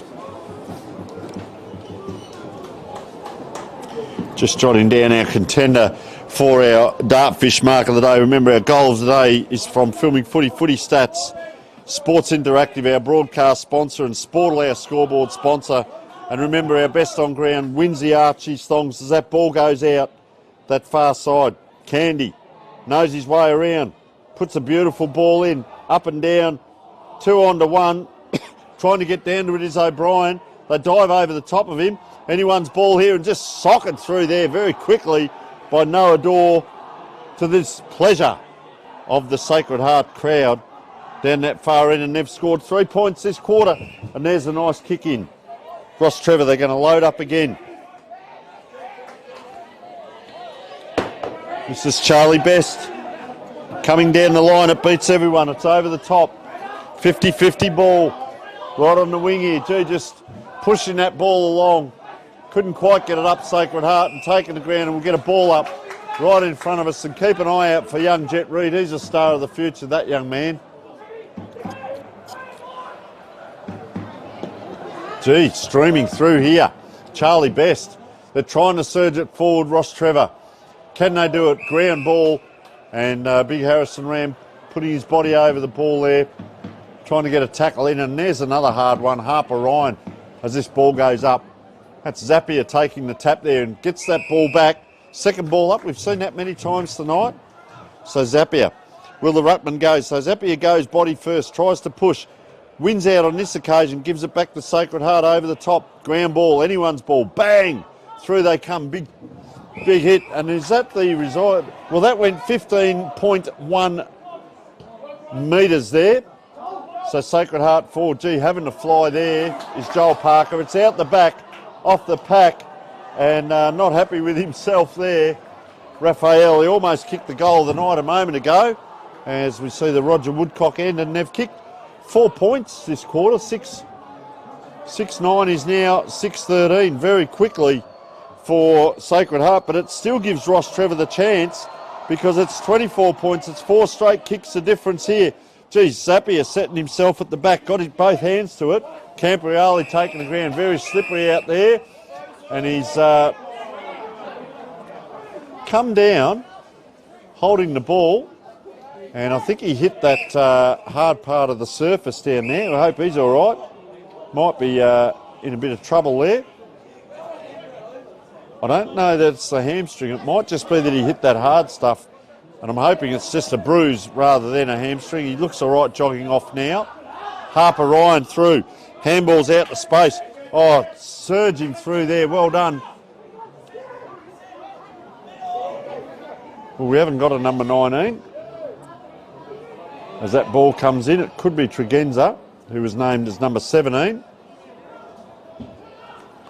Ball goes up and down. Out it comes this time, Candy. Can he get around the corner? He does. Another point there. And that is 5 for the quarter, and the crowd erupts.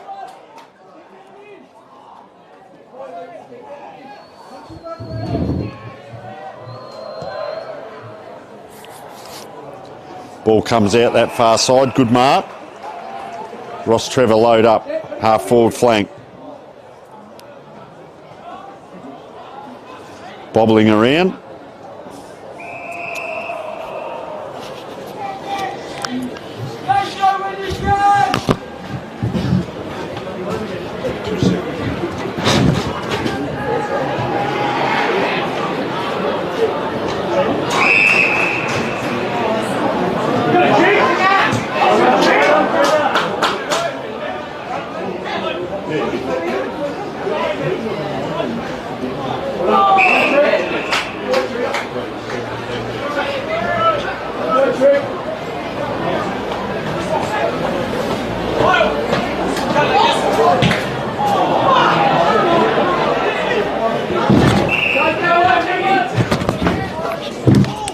So Sacred Heart just offline once again, and they've really kicked a lot of points this quarter. And we can tell you number 19 is Caleb Tregenza.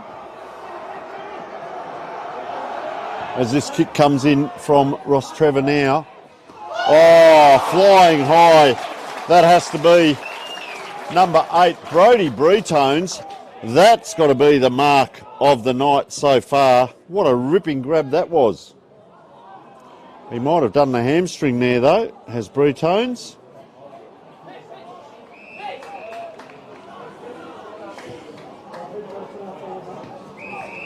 And he's coming off the ground.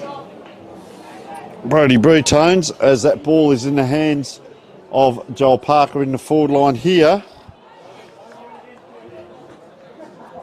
for Sacred Heart. What a grab that was by Bretones. Well, there's a little bit going on.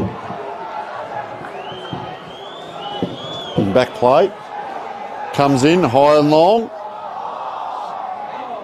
Play on's the call. Anyone's ball and just shuffled through.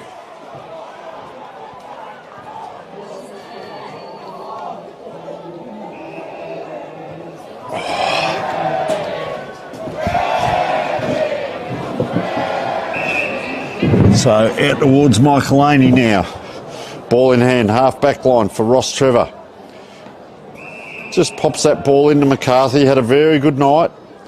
Leeds sort of half come down the middle of the ground. They go out wide. Leading to the ball, put the Jets on. 1-2, handball back.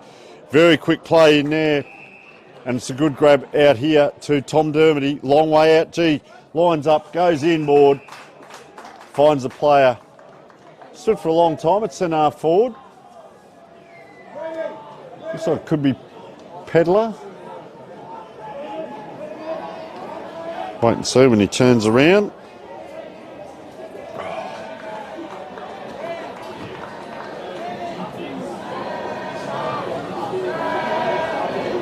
Could be Tom Dermody by the...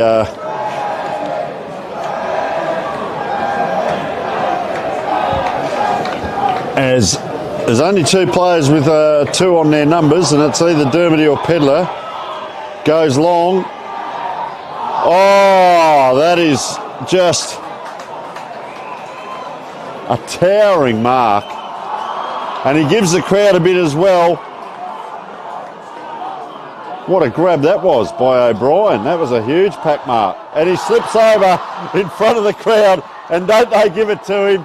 Fair dinkum. And they're out here. Watch this guy run. Griffiths, I'll tell you what, great chase though. And it's Sacred Heart are going to lead to this ball. Johnny Thompson comes in. He applies a great tackle, and it's crowd versus crowd, team versus team, coach versus coach, player versus player down here, because this crowd is unbelievable. It's electric down here. Around it comes now. Sacred Heart clearing out. Players sit under it. McCarthy gets a hand to it. Very close to the boundary, right in front of us now. Big pack forms. Good contest. It is very willing. No player giving anything. And taken over the line was Will Marshall. Helps himself back up there.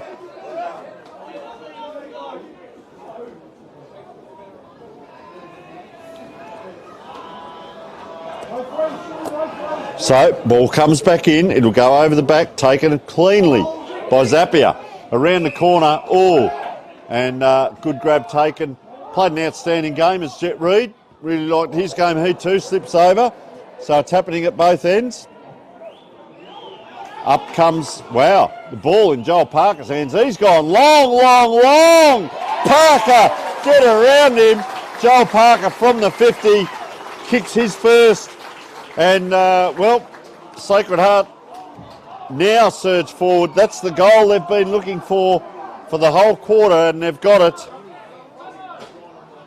7 goals, and they very quickly got up to 15. They were 6-9 at three-quarter time. They're now 7-15, and finally, after 11 minutes, the drought is broken. And Joel Parker, he just said, well, I'm on the 50. I'm going to wander in and go bang.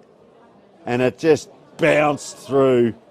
The crowd erupted, and they extend their lead out. 32 points it is.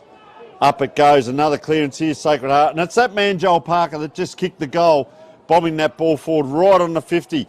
Outside they go now. Oh, around the corner. Short little chip, tried to be neat, couldn't quite. Round it comes, Sacred Heart. Outside the pack, they float around. Geez, that Camperale, if it is, he'll have no problems on the left. There it is. Loves it if you don't mind. And that is his 4th. Lucas Camperale, you superstar. He's kicked 4, and 8 goals, 15. It goes out to 3-7, and that might have just snuffed out any hope Rostrevor have of getting back into this game. But Camperale's been a star tonight. He's kicked them from outside 50, from angles. He's run and carried. He's brought other teammates into the game, as well as playing his own game, and comprehensively a 4-quarter game, which is what you want from players, not just popping in and out. McCarthy in the middle now. For Rostrevor, applies the tackle. slings a player to the ground, and that player will get the free kick. And it looks again like Joel Parker having a very influential final quarter is Parker. Really good. The lead comes, holds himself up. They go out that far side again. Candy it was, and another good mark. Balin O'Brien, he's really playing a good game for Rostrevor. If he's not punching, he's marking, and he's had a great game. So Dozza is the call, and no one marks. Boy, goes back in. The wrestle's on. Have a look at these two bulls go at it. That is a good battle. And Jack Walters just gets himself up. Oh, player ran into then was Jules Pirro, had to stand under it. Player going in there, Daniel Stewart. As we said, it's the last time that these guys will play together, a lot of them, and they've probably been playing together from a young age, 5 or 6 years old. Some of them are country lads that have come down as boarders and joined in. As this ball in the half back line, oh, Gus Downs comes in to apply the pressure. Another ball up here. Taking the breathers there, Joel Parker. You can see number 7 had a great game. Very good last quarter. Gee, easily there in the ruck, Fergus Mile. Now, through Michael Laney's handball, they're able to release here Rostrevor, but it's another 50-50 kick. Oh, nice work there, and the umpire's going to call that a throw. So Rostrevor load up again, and Major Ackland is a long way down the ground. So Ackland heads long into that 50. Players all fall to the ground, so it's over the back. Here come the race horses again. Gee, very clever play there. That was Karen Scammell. Slid down to take that in and just held it in long enough for the Sacred Heart Cavalry to arrive. Rostrevor trying to get that score on the board. Surging away with it now, Sacred Heart. He's had a little push and hanging on. There's a bit of everything going on. So Rostrevor, nice handball player in the clear, then quickly closed down, but a nice kick through. Fergus Mile, the big ruckman, on the left boot, tries to pick a player out and does so. Well done. Rostrevor through Harvey Pearce. Another left footer, so a lot of left footers out there. Pops it into that dangerous position, and gee, easy in the end for Harry Giles to take that mark. So Giles down back at one end and Balin O'Brien at the other. Gee, comes out wide. It's a good kick though. Couldn't quite take that, was Joel Parker. Ably supported. Is that too high? Umpire says no, I'll throw it in. Hands the ball back there to Tom Dermody. Bit of yelling and screaming on the bench. As coming on is Thomas Griffiths, one of the fastest players out there, Sacred Heart. So they handball inside into the corridor. They now come out to Camper Alley on the left. Gets it across to Parker. Two-sided player, good to see. Rostrevor turned around. Back, it's coming back towards Parker. Stands under it and takes that nice mark. Good to see young Joel Parker play on both sides of his body, and that's a beautiful kick diagonally across the ground. Tom Dermody gets it across now. Raphael. He then runs out, so they've gone from one half-back flank across to the other half-forward flank, and player has ball in hand. Hands that ball off, and wow, all on his own is Candy, the left footer. So let's see what Candy can do. We're 16 minutes in from this far side.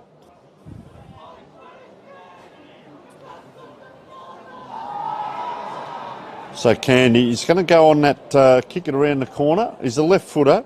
Pretty neat kick as well. Just he pulls that a bit sharp and rattles into the post. And that is 2 goals, 7 for the quarter to Sacred Heart. But well and truly home and hosed. 16 and a half minutes in, final quarter, Intercol, big pack forms, and wow, Joel Parker has really risen to the occasion. Played a great game, but this quarter's been sensational by that young man. Oh, gee, in trouble there. Jules Pirro couldn't get away with it, just slipped. He had the skates on there, surging through. Sacred Heart player, and another goal.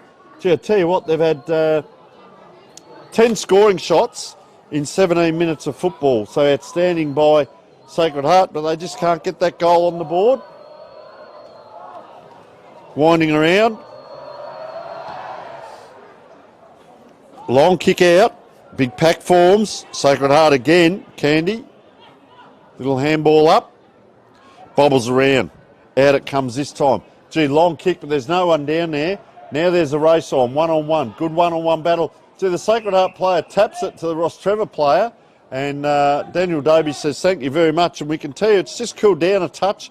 10 degrees as we speak. Actually, overnight minimum is 10, 13 degrees. Feels like 12.6, but who are we to say? Very entertaining game of football. Down back here, Sacred Heart. Gee, Giles forges his way through. They work it well. Now the kick comes out onto this wing. Play on is the call. Long kick forward, Will Rooney. Into the middle, couldn't quite. Harper Ryan. Players push to ground. Ryan gets his way through. This time, runs into a goal. Can he kick it and finish? Lines it up. They love it. They get around him. And nice goal there. Harper Ryan with his first. And they are celebrating hugely here. Stay with us, folks, because there is post-game presentations as well. I'm sure they'll get down to the huge crowd down here now at the Sacred Heart end and also the Rostrevor end. A credit to both schools. And a nice finish there by Harper Ryan with his first of the night.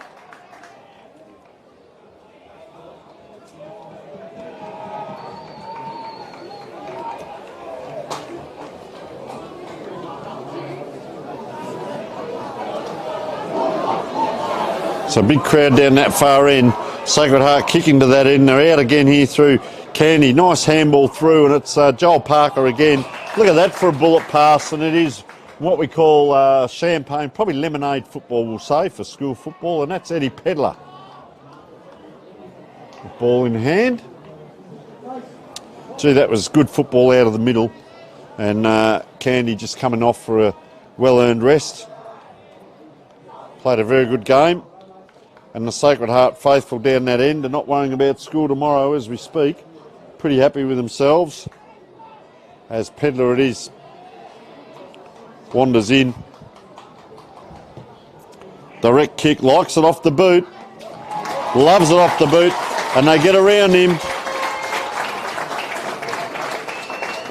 So another goal on the board. Just checking with that mud that it was Pedler.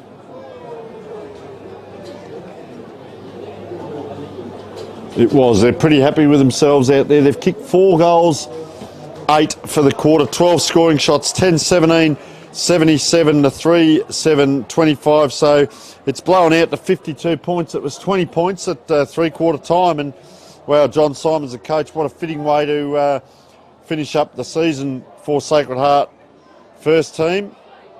Over it comes. They're out again here in the middle. Good kick around the corner on the left boot. And that was Joel Parker again. Very industrious last quarter. Jules Pirro couldn't find his way through the traffic there. A lot of players around. Up it goes. Nice tap out by Rostrevor over the top. Can they get a few possessions? Candy it is. I thought I saw him going off, but he's still out there. Comes forward. Trying to paddle that ball there was Doby. Couldn't quite. Sacred Heart. Candy goes through traffic this way, that way. Gets a long handball out to a player who kicks it in, and that is Hosking by the looks of it. Oh, big mark down there. Might have been Will Rooney that got that kick in. Or maybe it was, Hosking. Ball out the back, trying to forge his way through. Gus Downs couldn't. Pirro in a bit of trouble. Gets that handball back. A little bit of fumbling here. Wet weather. Around it goes. Rust on the ground. Trying his heart out. Oh, taking the ground there by the legs player, but a lot of players. You can see the pack around this ball. Almost rugby scrum-like as we speak. Harrison Ram takes the knock to the body. One out by Zapier on this occasion. Kick down inside the square, getting back, and a fantastic mark again. Lucas Camporale.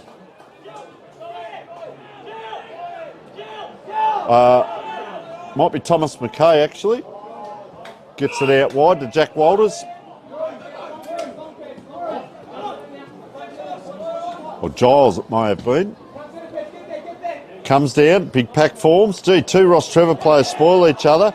Out it comes, and with speed too. Sacred Heart, 1, 2, 3. Camperale this time cannot get away with it, and he's caught holding the ball.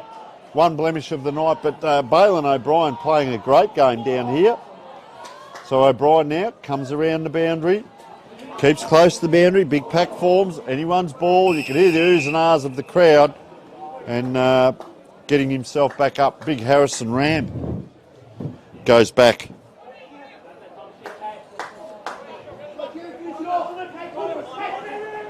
In it comes, bobbling around, back to Pirro. Gee, under pressure, so he has to just pop it high on the wing here at Norwood Oval. Players come in, converge on the ball. Watch for the Jets on Griffiths. Can't quite, and he's just got to be careful of that wall there. Thomas Griffiths. And, well, Scott Uppington just pondering as this game is just got a minute and a half to go. Filtering out, comes over the back, big fist forward by Zappia. Played a very good game today, or this evening. Pirro on that left boot. Gee, he puts on a screwy straight towards the goals here, and watch out for Thompson. Thompson comes through, and he has kicked the goal, and well done, Jonty Thompson. Just reward for him too, playing a fantastic game.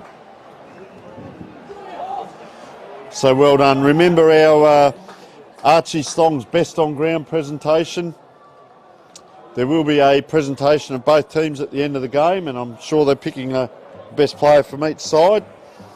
We have our Filming Footy Stats, a goal of the day, and a couple of contenders certainly there with Candy from Sacred Heart with his in the first quarter for mine.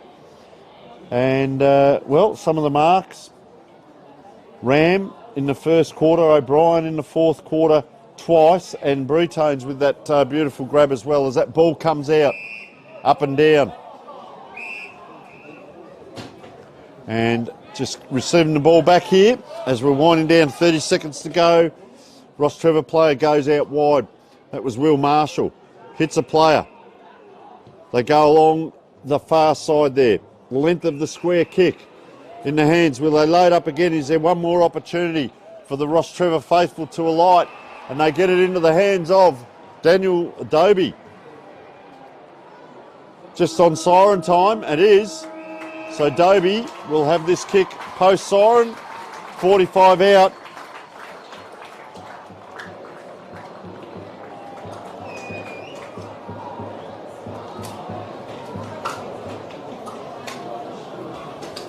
So 4-7-31 currently Rostrevor on the board as the kick comes in. It's high, it's long, it's straight, and a fitting finish. Daniel Noby kicks the second goal for Rostrevor. They finish with 5-7-37 on the board to 10-17-77. So a 40-point win to Sacred Heart down here at Norwood Oval tonight in the Intercol. And have a look at this for sportsmanship as both teams come together. Fantastic there. And I'm sure they will head down. Teachers have had their hands full. They will head down to that far end. And I can see some teachers just on the boundary line there, making sure they're holding the students back. We thank Ned Atkinson and Ben Campriali for joining us tonight. They're down there waiting for the presentations. And we also thank Tony Bamford, State Under-18s coach, joining us this evening. And, well, let's just keep an eye on proceedings as we thank all our sponsors, Archie Slong's Filming Footy Stats, Dartfish for our Mark of the Day, Sports Interactive, our Sportal Scoreboard sponsor.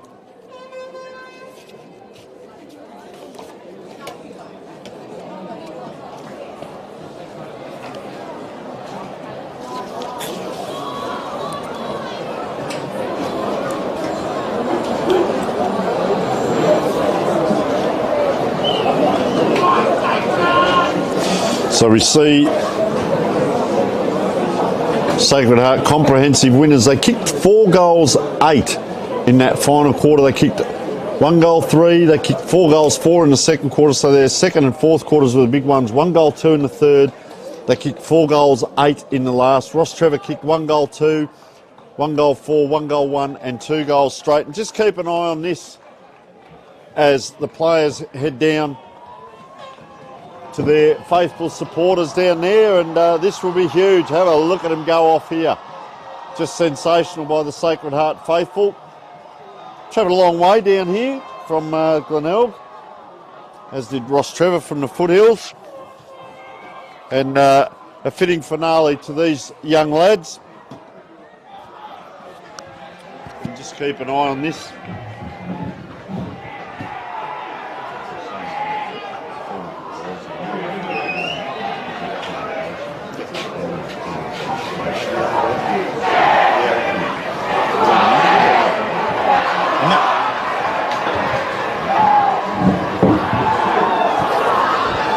Boy, oh boy, they're going off here, the boys. There are obviously some special people down there in the crowd, as there are up here in the crowd, with parents, carers, friends, relatives. And we hope you've enjoyed the big Intercol game here. Just recapping, boy, 40 points in the end. Sacred Heart won, 19, 20 and 40. So there will be a better player from both teams picked. And, well, Rostrevor could be Jonty Thompson, Jules Pirro, Balin O'Brien for mine, played a great game. Ned McCarthy at times. Thomas Griffiths was fast. Zapier at times. Michael Laney. You know, list goes on and on. Kyron Cole, Manolis as well. Come over to Sacred Heart and, well, throw a blanket over him because it was Gus Downs, Harper Ryan, Luke Candy for mine, fantastic. Harrison Ram. It just goes on and on. We saw that great grab by Brodie Brutones. Jet Reed, outstanding game. Tom Dermody and Pedler with 1 each. Camperali with 4 could be the winner. Harry Giles as well.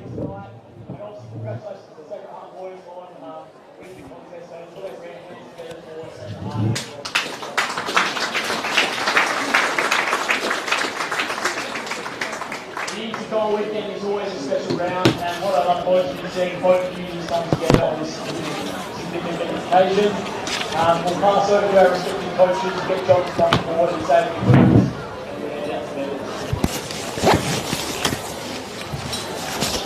Thank you to everyone for coming out tonight. We rode the weather to support the contest and the fantastic atmosphere created by the crowd and a fantastic occasion. To the Rostrevor boys, it's a highly contested competitive game of footy, so congratulations on the way you attacked the contest and made it as difficult as possible for us to score within the freedom. So I thought the battle was really good. We just got away a little bit in the second quarter and the last quarter, but the gap on the scoreboard wasn't very significant at all. So congratulations on the way you represented the comments tonight, boys.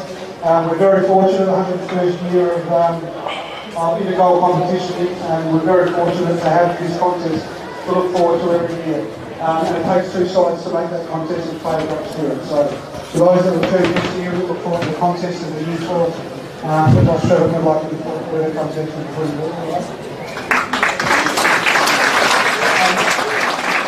I'd also like to acknowledge our side, the Sacred Heart boys. I thought we came off a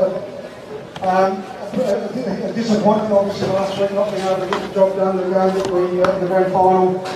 So it's important for us to be able to bounce back and play a strong competitive brand of footy. And I thought you boys did that and showed great respect to the Sacred Heart games in Europe to do that. So congratulations and well done. Lastly, again, thanks to the Norwood Football Club for hosting us tonight, and the principals Shana Bennett and Dan Lynch for creating the occasion for the students to play, and it's much appreciated. My last job is to present the Intercol medal, which is Australia's best player on the ground. Terrific job for fullback number 5. Well done, Dane.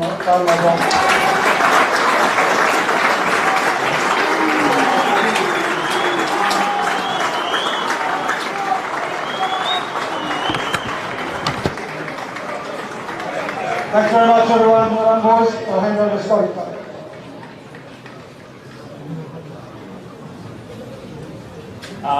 Thanks, John. So, firstly, look, well done to the Sacred Heart boys. Look, it was really what an Intercol should be tonight. Really fierce, competitive. You know, even some days like coming off, don't play one before, he's a top footy out there. So, the score blew out for us in the last quarter, but that first 3 quarters was certainly a really competitive game. But congrats to the Sacred Heart boys. Firstly, look to our boys, guys. Look, it's been a pleasure coaching you guys again. Some of you will move on now to the life after school, and there'll be quite a few that'll be around again next year. But cheers to you guys for the year, and I'm really proud of our efforts tonight. The most part of the game. So just another round of applause for both teams.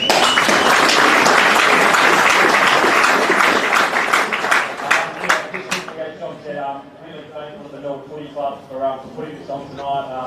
Everything's better under lights, they say, and it certainly was a great spectacle and a great atmosphere here. And I think the Red Lake Army is still here. We love your support, guys. Thank you. So my last job is to present the medal to the best player for Sacred Heart, young that I know pretty well, Lucas Camporelli. Yeah, I thought so. So Lucas Camporelli, a worthy winner, best on ground.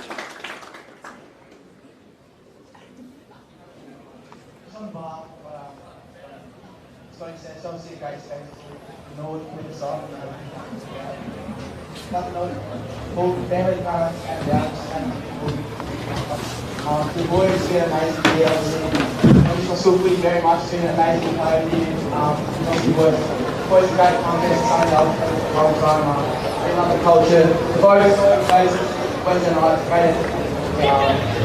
Get the Aussie boys on the first stand. So it's good. Crowd, our supporters, thank you very much. Couldn't have it without you.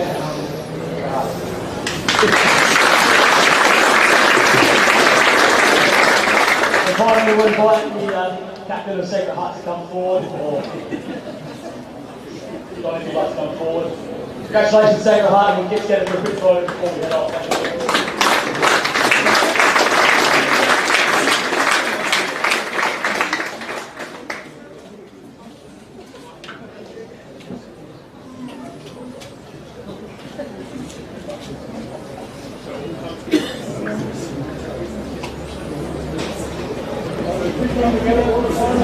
So there we are, folks. That looks like the formalities done and dusted. Just the photos now. Once again, a huge win. Sacred Heart by 40 points, but best for Rostrevor was Balin O'Brien, won the medal, and that's a great shot just there, by the way, where both teams are together. And also for Sacred Heart, of course, Lucas Camporelli, best player as well, who we also thought would be the winner of the Archie's Thongs. So pretty much wrapping it up now. We'd like to thank all our sponsors, SAS TV, Archie's Thongs, Filming Footy Stats for our goal of the day, Dartfish for our mark of the day, Sportal, our scoreboard sponsor, and Sports Interactive, our broadcast sponsor. The atmosphere and the crowd here, absolutely sensational. 101st Intercol game, and that was just a ripping game to watch. Thank you to all our guests, to my filmer Rowett, fantastic effort once again. As we said, to our matchday clubs and officials, we thank you. Most of all, we thank you, the viewers. We hope you've enjoyed this broadcast. My name is Tony Neal, signing off, and stay tuned for more SAS TV over the next couple of days, with a couple of more Intercols coming up on both Thursday and Saturday. For now, it's good evening.